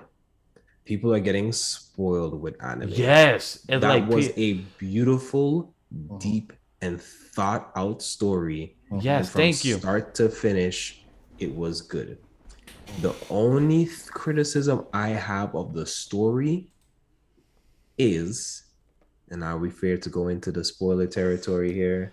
If you're done with non-spoiler, then let's go to the Yeah, spoiler section. you guys said what I had to say about the movie is beautiful. All right, so for those that Um, have not seen Bubbles, the anime movie, we suggest to go check out on Netflix. I highly suggest it. And if you have seen it, stick through. If not, come back and watch our time code on the bottom. It's down below for the review section. Go for it, Boy Kenny. yeah, so to because I feel like you can't really get into the ins and outs of the what's good and what works with the series without kind of talking about specifics of it. So I think that there was a decision made in regards to the formation of Bubble to Human, and I think that it would have been good to give us a little more hints of that before there was suddenly a whole human on the screen. Mhm. That's my only criticism of the story. Mhm. That everything else made sense to me. It flowed for me. The compellingness, the transition, and the depth of emotion going from, hey, this isn't. It's not that you destroyed the world. It's that I was trying to protect you, and now you're trying to protect me. And everything that went into that, you saw the elder man, and I don't remember names, but he was trying so hard to protect these kids from themselves, and really he was just afraid. And you see him show up in the final act in such a major way, clearing a path for them and inspiring them, handing the torch off to the next generation, if you will. I think the story was great. I would watch it again in a heartbeat. Like, it was a really good movie to watch. It wasn't too long, it wasn't too short. I got exactly what I needed from it. As far as like you're talking about the movement and stuff, it very reminiscent of things like Air Gear, things like Skate to the Infinity, Yes. with the camera angles and the sharp movements and the following and the air and the flow. if anybody, again, this is why I like sports animes in general. If you've played a sport, you really do understand that connection of the extension of your body to your environment. Ooh, beautifully I feel said. like if you Beautifully said. played any sport, that's something that you kind of have some sense of. Even if it's golf or ping pong, there's this point when you play any sport where you understand that you are connected beyond your body to whatever the vice of the sport is. And I think that's what you saw. You saw that more so than anyone, you got this character, and he was the one that was super in tune with his body and how his body played with the music and the flow of the world. That the world has its own song and tune to it, and he was in tune with the world to that level. And then to kind of call that back and be like, well, this is actually connected to him. Again, we talked about ranking of kins. We're talking about, again, playing with different medical conditions that people have. I want to be sensitive with my words here, but playing around with the idea of the fact that everyone isn't living this life that's perfect, but it doesn't make them any less capable of being talented and skilled. And it doesn't just have to be a bookworm type of thing, because I feel like that's the thing. It's like, oh well, they're this, but at least they're really, really smart. It's like, no, you can still be athletic, you can still be talented in so many different ways. um and then I think they did a good job as well of the emotional progression of the characters throughout. You do get to see, you introduce this character, he's not fully emotionless, but he is seeming very distant and reserved. And then you see that kind of blossom into a more broad aspect of what this is. And then you see, his best friend almost, he's like, well, yeah, if you're gonna acknowledge me, I'm gonna go out in the storm with you too. And he actually turned and asked him. He was like, Yeah. no, I need you. Like, I'm so serious. Let me show you how serious about this. I'm gonna tell you, I need you. I love that Mm. scene very much because I'm on. he was shocked that he he's taking the leader of the team, but knowing that the MVP, the star of the team, is asking for you for help, like, hey, can you come with me? That's when you know, oh, this is serious. But also that Right. he's counting on you. He needs your experience. He needs your help overall. And Yeah. that is like He's you, always been watching you. He knows you're that guy. He knows that he's the guy, but he also knows that you're that guy. He knows that you're the captain. And that respect that's given backwards, to the fact that he's the captain. and but to add to what you've been saying, like I, I really, this movie reminded me a lot about Skate to Infinity, because when I was watching in the beginning, like the first 10-20 minutes, when he was doing the parkour, when boy would literally drop all the way down from the top and literally just went so good doing the flips, going in with a leg movement, and then going from 100 feet up, going dropping down 20 feet. And I'm like, yo, your legs must be hurting, your knees joints, man. You are young, good luck to in your future, because those knee joints, those knees are like, I felt that pain.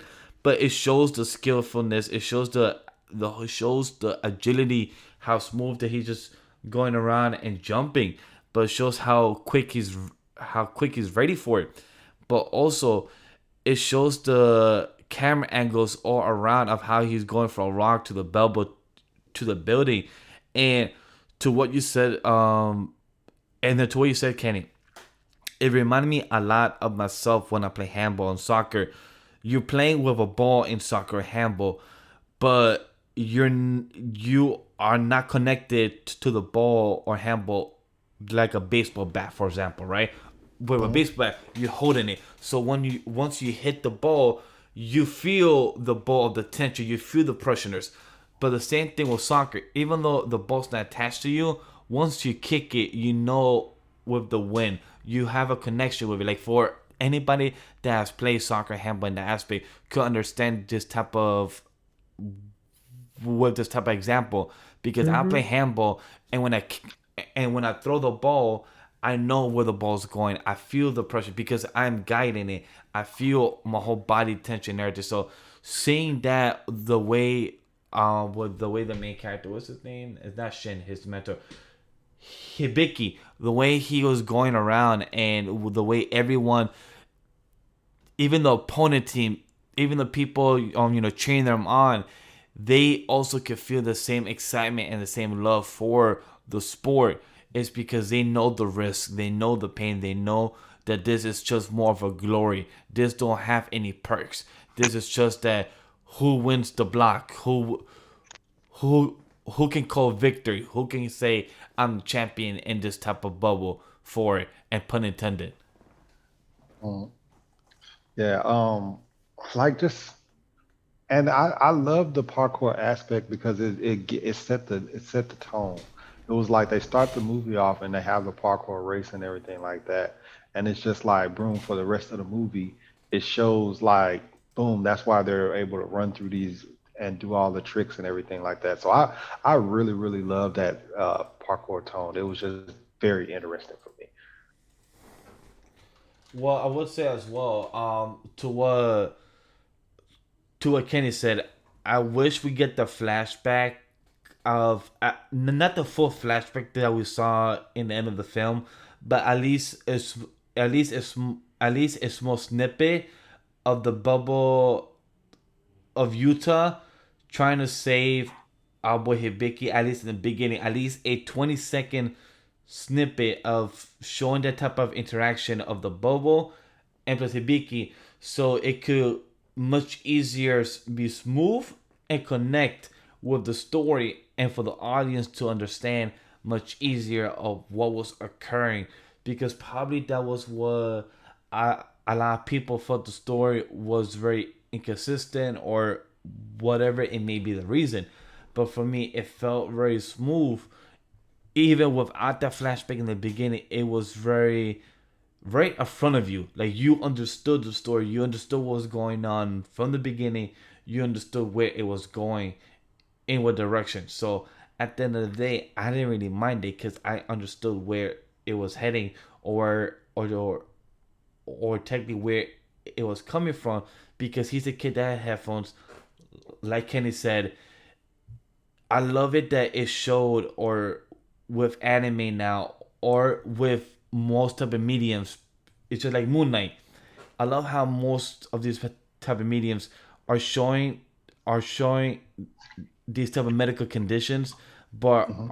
are not shying away from it. They're showing it up front in a movie, and also him telling Yuta that I've never felt more alive until I'm next to you, because you made me who I am today.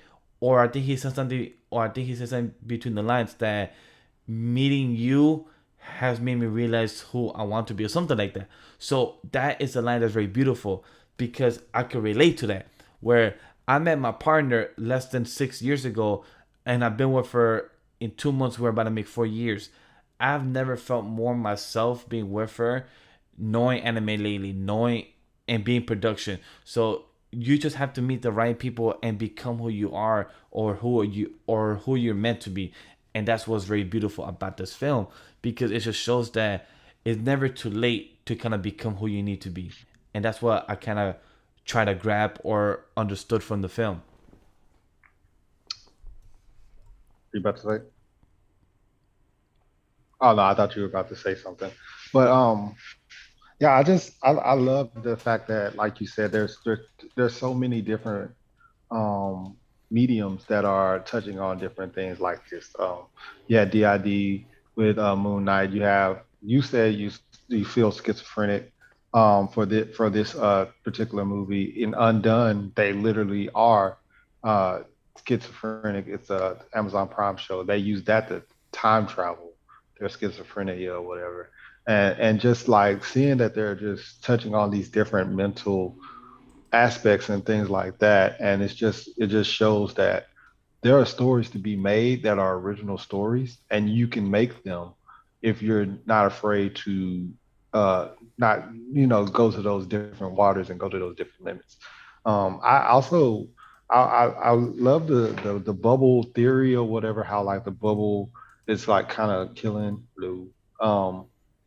They're basically trying to survive from the bubble aspect and the water rising and things like that. So I thought that that was actually a different type of storyline as well. Because at first I thought that this was just they're doing parkour just to have fun, and they go back to their daily lives and live. But finding out that they are in like an underwater type of world and everything like that, I thought that that was really cool too.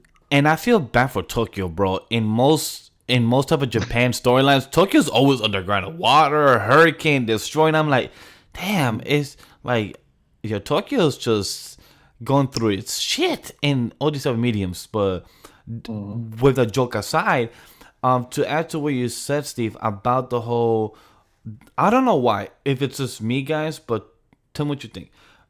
The vortex aspect from the scientist doctor, of her explaining of how the whole world is a vortex, that we're part of the vortex. If you think about it, because because of the Milky Way, we're all part of the vortex. And then she was telling, and then she was, and then she was telling Hibiki how in 4.3 billion years, the Milky Way is gonna crash to another big black hole, type of Milky Way, and we're gonna start over with a Big Bang. And I'm like, damn, it's crazy when you really think about it like that. Like, we're all part of a cycle. Like, we're all part of the rinse and repeat of the circle of life, like they say in The Lion King.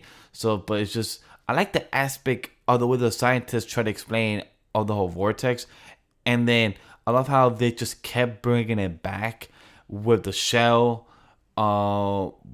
with the design of the spider webs that they call the vortex too.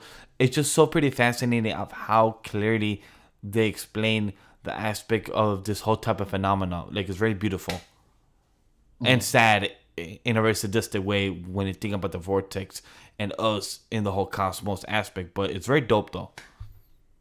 Yeah, it's one of those things where natural disasters are bound to happen, and they're playing on it.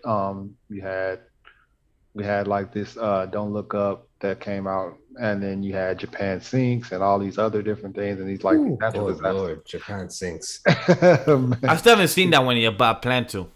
Mm, that man, was rough. That was good. That was rough. prepare yourself before you watch that. But it's just like it's just one of those things, and you get the whole feels of all the natural disasters happening, and Mhm. so that's what you get with this one too. I would like to know the ethos in some other things because even in other cultures, Japan is regarded as a gate area. Like there's these different countries. I don't know Yeah. who determined them. These different countries that are usually gate points of whatever other alter worlds and as such.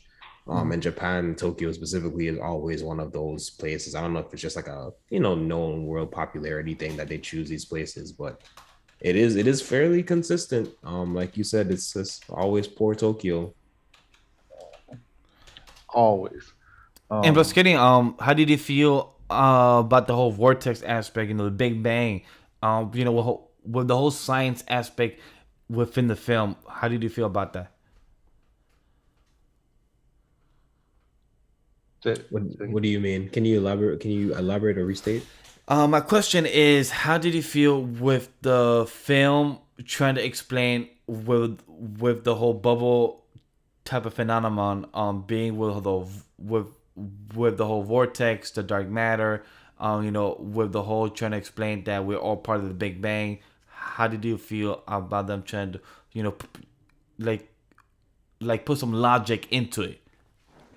Yeah, I think it's fun to have series that stimulate both your creativity and your intellectual side.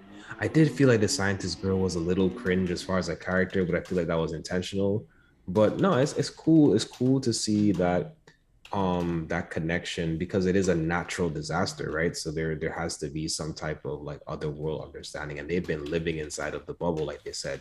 The bubble was like seen as a taboo place at first in the lore, and then the kids of basically the homeless kids was like, well, I ain't got nothing else to lose, and they just started going in there to live and do their thing.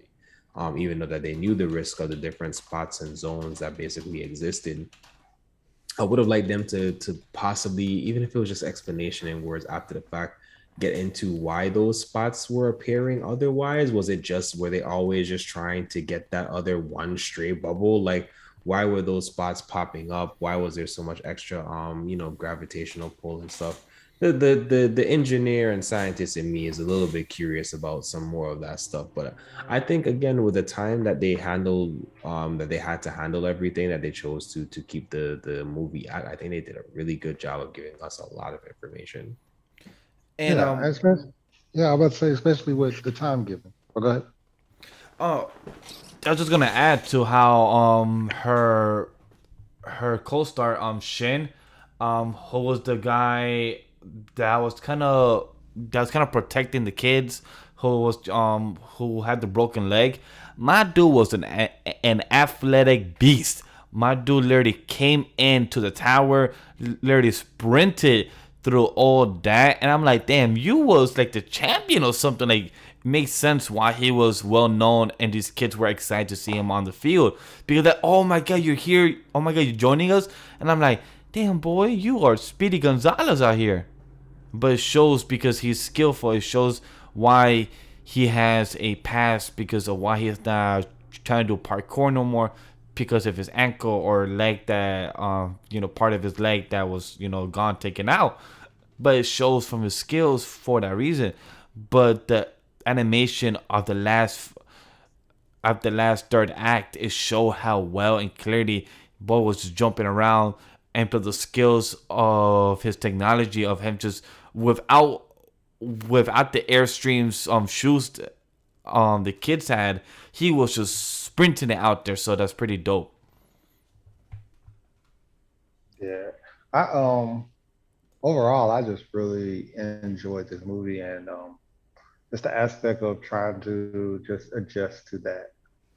And then wanting to just get away to the surface, and it really gave me that. That's why I said it gave me that Little Mermaid feel, where how like Ariel was like just trying to get to the surface and just Hmm. trying to be free and break free and everything like that. So that's where I really came with it with that. So I fucking thought this movie was really done well. I wish I would have refreshed myself right before we watched this, because I watched it like the release on Thursday Yeah. when it came out. So like I'm not as fresh on it, but I still thought this movie was really good. What was pretty interesting that for those that have not seen Belle, I highly suggest to watch it. Is Belle is on It's on Amazon Prime. So for those that want to watch it, I think like On probably Prime now? 5, 10. Yeah. It's on Prime now. You could rent it or buy. I think like $5, $10. If you buy, it's probably 24 or something or less.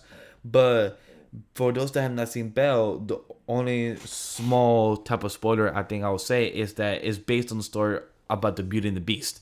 And when I saw this film, when they discuss the whole Little Mermaid book, and when she said that the end of the story, girl turns into foam, and I was like, wait, Hmm. what? Like that's not how the Little Mermaid story ends. That's But the real story. that was pretty interesting for me because I'm just used to the whole folklore from Disney, the whole Snow White, uh, Beauty and the Beast, like all the folklore from Disney movies that I've seen for the past 25 years that I've seen them. But reading the Red Hood. I think it's Red Hood that was on Shonen Jump. I believe it's Red Hood. Mhm. When they explain their version of folklore, that's when I had to do my research. That every country, every type of culture has their own version of their folklore of Snow White, Beauty and the Beast, and everything. So when they brought up the whole type of Little Mermaid, that's when it made me realize, like, oh, so this is their version, their type of folklore of what the Little Mermaid is about. And that's when it made me more intrigued about the film and seeing their type of retrospect of what it is, and then watching that line saying that girl turns to foam, and then at the end of the film, she met her prince, she met her sisters that wanted her Uh-huh. back within the bubble, and then she turned to foam. Like, oh, foreshadowedness within the story beats of the plot, but also is based on the actual story of the Little Mermaid. Like, that made a lot of sense, and it's cute, but also it's very on the nose in a good way. Yeah, a lot of those folklore stories are darker than what you. I mean, a lot of those stories are a lot darker than what you know. Than Um, what Disney tells us. yeah, Oh, than what. definitely. Yeah, like Cinderella, those people, like the stepsisters and stuff, they were cutting off their toes and stuff to try to get into that glass slipper because they wanted to marry the prince Hmm. and all sorts of stuff like that. You I got did not know that. What? Wow. oh yeah, Jack and the Beanstalk, Oh, like Jack and his beanstalk is.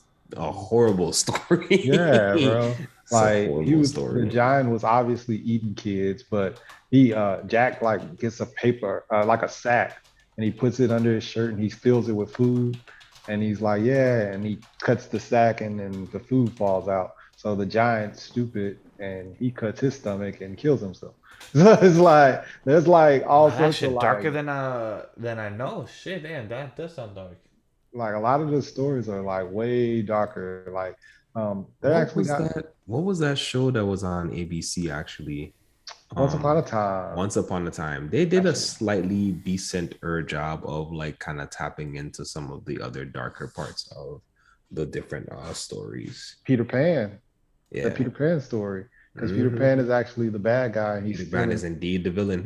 Yeah, he's stealing kids' shadows. It's like, yeah, like it's a lot of darker stories to these things That that you moment really when you want. realize Captain Hook is actually the hero trying to save kids. Yeah, he's kidnapping the kids from their houses, and then he's ripping their shadows from them and basically killing them. Like Mhm.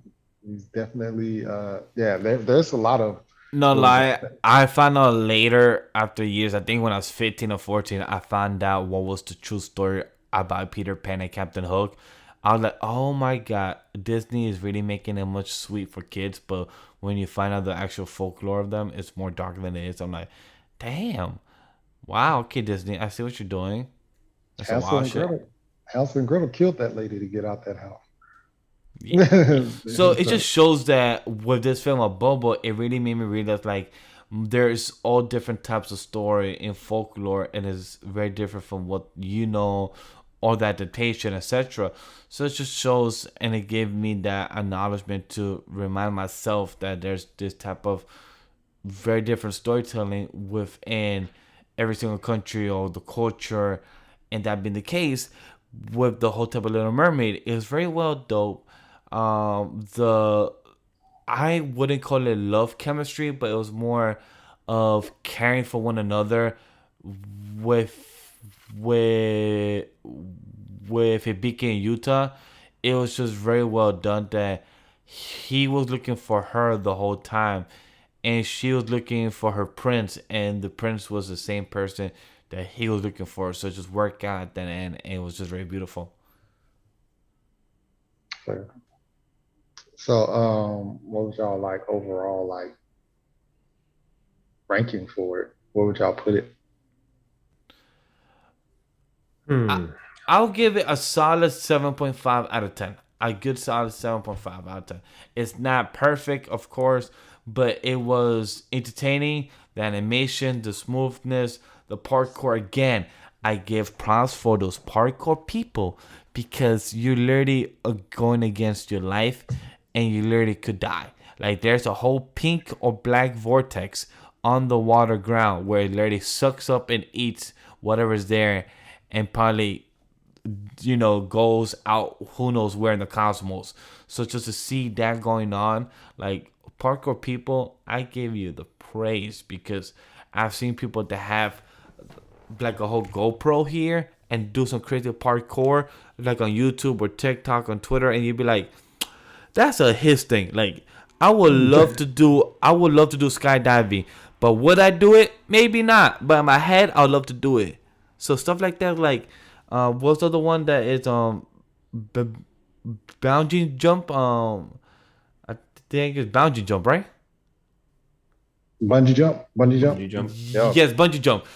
I would do that since it seems more secure or maybe safe. But skydiving, I don't know. I don't know. So I give praise for people that do parkour because You'd be surprised. You'd be surprised at those statistics, but I, that's I true. watched I watched one episode of The Fresh Prince, and that was it for me. When he was trying to propose to her, and he tried to bungee jump, and the cord rips or something, and that's like, Mhm. nope, I'm good on that too. Mhm. I'm not into extreme sports, but like with parkour, it's just always like, how do you even practice that? Like you have to. I'm pretty sure somebody messed up every time you do it. So how do you even practice that and get to It's a that? lot of bruise and pain, Steve, because you just continue doing what you can and continue doing what you improve it. But if you can't, you can't. They So practice. I know some people. They practice. There's park areas and they test the limits of their jumps and yeah, that too. there's also just like it's a certain level of weight shifting and understanding how your weight shifts. So like even like skate parks and different stuff like that. But they do a lot of movement stuff. So Mm, yeah, I mean, people like So it. I was just gonna ask, like Steve said, like, what's your guys' overall thoughts or score as well? Because my score, like I said, is a solid 7 or 7.5 out of 10. It sits there solid. Would I rewatch it? In the future by myself? No. Would I rewatch it if it's my friends or if this is a film I recommend to somebody else? Yes. It's beautiful animation. It's a straightforward, simple story that tells you on the surface level and has a beautiful message. And I see what was the point of the story and why was it made.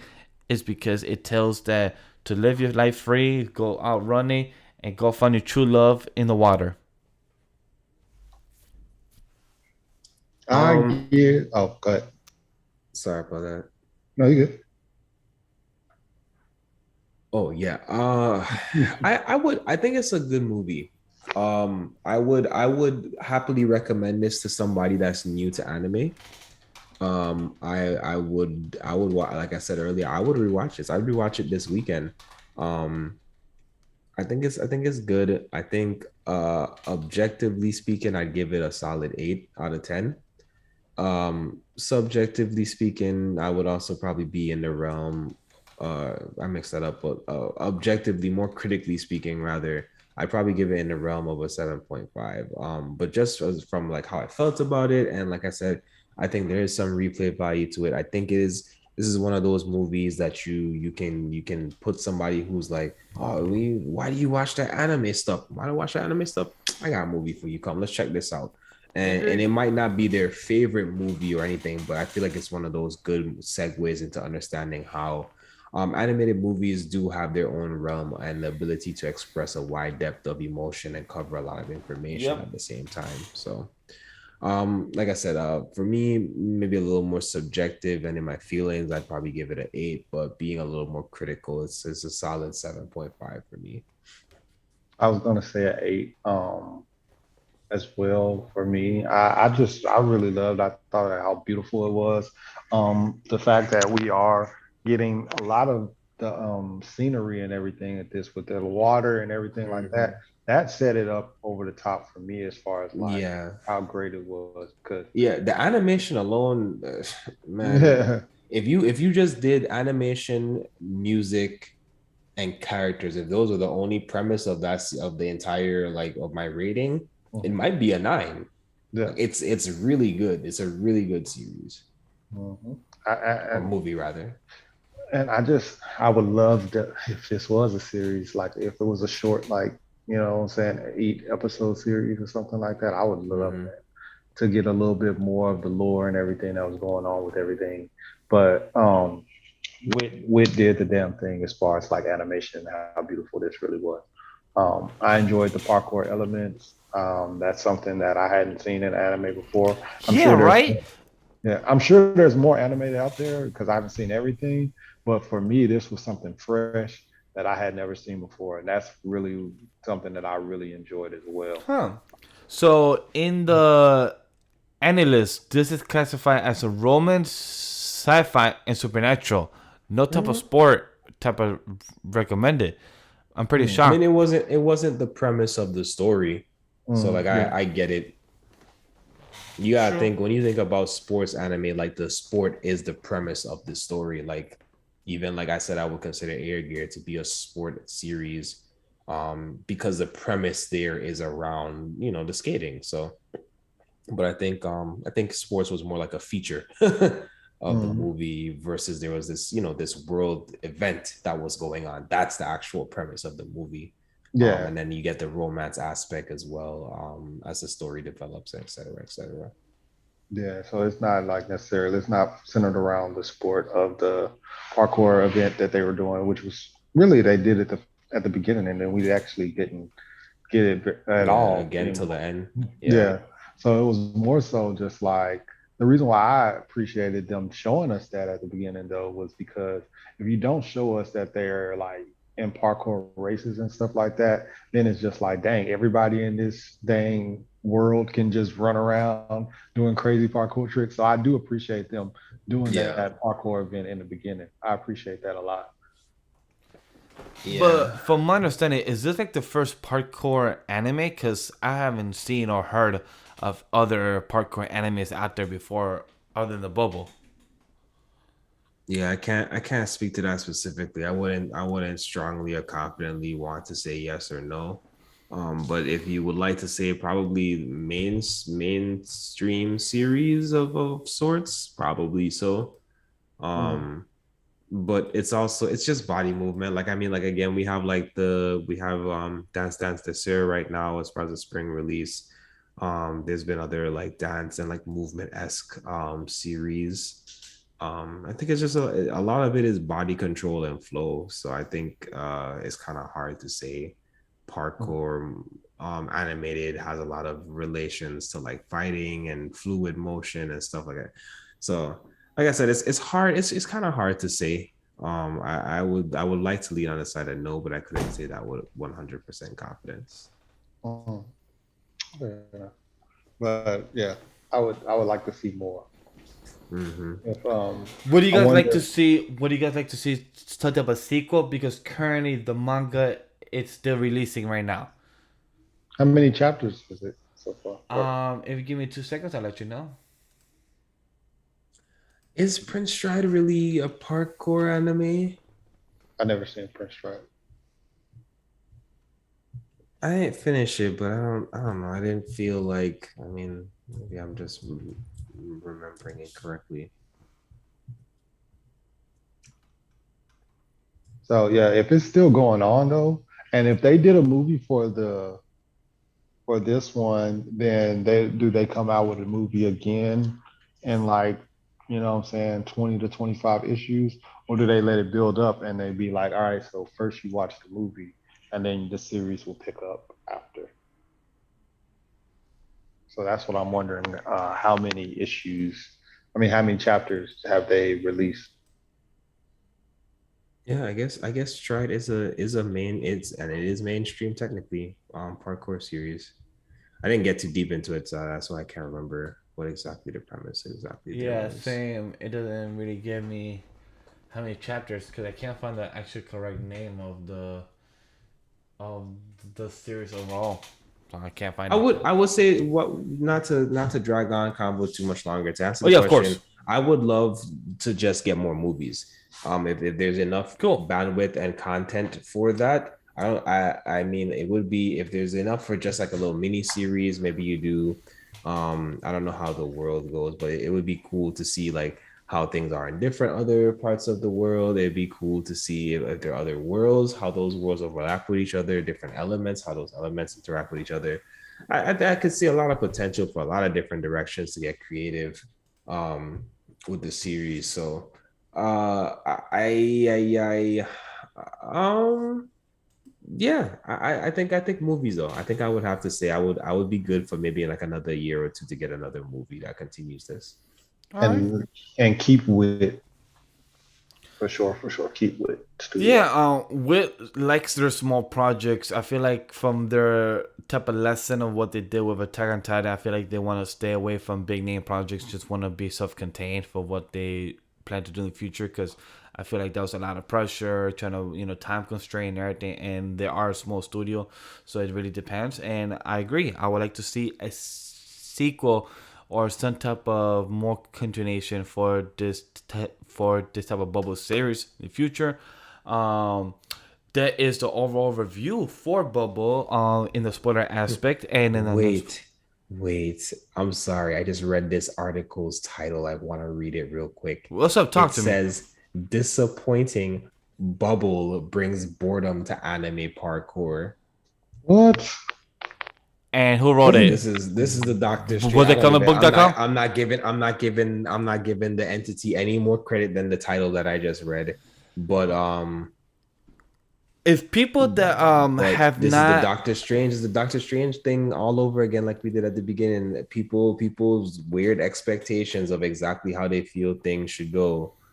Just enjoy the movie. I don't see what you wanted the most extreme parkour. It's a fantasy like story. Like it again, parkour wasn't even in my opinion, I don't think it was the main point of the plot that I was watching. So no. Oh, and plus those side, like the only thing I would say, the side characters that came out of nowhere is those people that had the technology and just spoke with the hand.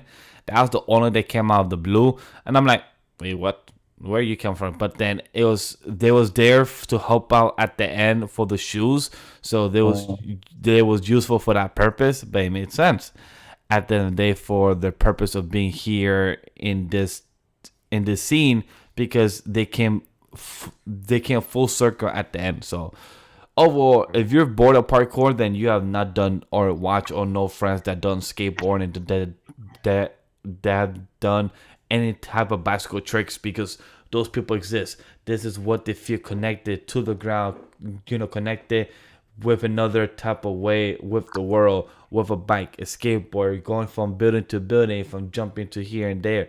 So if that's how you connect with the world, then go for it. So at the end of the day, so if you like what you like, if you like Bubble and it's your top 10 film of the world, is your top 10 film all time, then go for it. We do not knock. We support. We appreciate that being the case. So Steve, Kenny, any last thoughts for the movie Bubble, and anything we forgot to say, anything we forgot to mention that you want to bring up before we head out? no, I'm No. good. All right, I'm good. so for that being the case, guys, this is the end of the segment of the Bubble spoiler review of the thoughts that we missed. So if we missed anything that you want to discuss or bring up, comment down below, hit us in the DM, hit us in the Twitter site. That if we forgot to mention something about the director, about the cinematography, in any type of way, the animation, the color palette. By the way, the color palette is goddamn beautiful. I love how they was really focusing on the blue and the red throughout the film. Mhm. There was the only red that you saw throughout the film. It was on the jackets on the opposing team, and the red on the bubble. That was the only red you saw. So it Yeah, showed. that was intentional. That the opposing team had the red. There's that, and then the other team had the black. They definitely was very strategic with the color plating and the color palette. So Yes, so that was very beautiful. So I really want to give the shout out for that. So it showed that people put that effort and showed that detail for that reason. So great show for episode 127. Can't wait for the next week on episode 128. We will see what we could discuss or bring up. For that being the case, Steve, Scuba, the 1428, what is that people can find you? Because other than that Friday show, the C4's villains, I'll be hosting pancakes on cheese and everything else that will not be being said on that episode that I could say on this episode. Where can the good people find you and your brand and yourself and the many places that you'll be on? Ooh, okay, here we go. Here's a list, guys. I am Scuba Steve 1428 on all social media. You can follow me at on Twitter and Instagram, and you can follow me also at the Blur Mind Pod on Twitter. I think it's the Blur Mind Pod as well on Instagram. There's a Linktree. Linktree. There's 9 of us that are a part of Inside the Mind of a Blur. They have Twitches, they have Twitters, they have YouTube pages, they have all sorts of different things that they're working on. Um, Follow us at MemoryNK Mixer. MemoryNK Mixer is the anime portion of Inside the Mind of a Blurred, and well, a subsidiary where we partnered with MemoryNK Mixer, and we do all our anime talk over there. We do comics among us on Inside the Mind of a Blur with May Alpha. When we also do Scholar Scuba Steve on YouTube, which is me and my daughter, and then so forth and so forth. There's a lot of stuff that I'm doing. Great content. Go support. It's too much. But yeah, And Kenny, where can the people find you and your beautiful type of endeavors? oh man, it's your boy Kenny, the jack of all trades. You can follow me links down below. If you hit me on Twitter and Instagram, I've finally put together that link tree so you can get to me from my link tree from either of those paths. But make sure you follow me, follow the Conquer movement. We got some more events coming out. coming back with some events in August. You can always catch me hanging around anime lately. You know where to find us on now Wednesdays and as well as Sunday. And yeah, you probably won't see me this Sunday, however, because I'll be flying back home to the Virgin Islands. And Oh, he'll be nice. having a safe trip and having a good time because that was going to be a nice vacation. So, to Kenny, so uh, you will see the team this Sunday, myself most likely, and two other people, and I'll see who else could be joining or will be on the show for the Sunday. We'll be giving you an update, but where you can find myself, Ray, Abe, Spicy, James, and anybody else that I missed on the show, on the team, you can find it down below on the Sam as well, in case I didn't mention Sam, down below in the links of where you can find on the link trees, the channels, the Twitch, the Twitter, the Patreon, the websites. Everything is down below where you can see and where you can find the team. And appreciate you guys for joining on episode 127. We are in the future Wednesdays from now on at 9 p.m. EST, coming here on forward and more structure, show, and everything else. Your feedback matters, and appreciate. Shout out to Nick, shout out to Kirigaya, and shout out to the person in the beginning, Taiji, if I pronounced it correctly. Yeah, shout out to my bro Taiji. Shout out to The everyone dope that joined cosplayer, follow. and lurked. Thank you very much for being on the show and joining us on the discussion on the Bubble movie review on Netflix. Go check it out. See you guys in the next one. Take care and have a good day. And cheese does go on pancakes.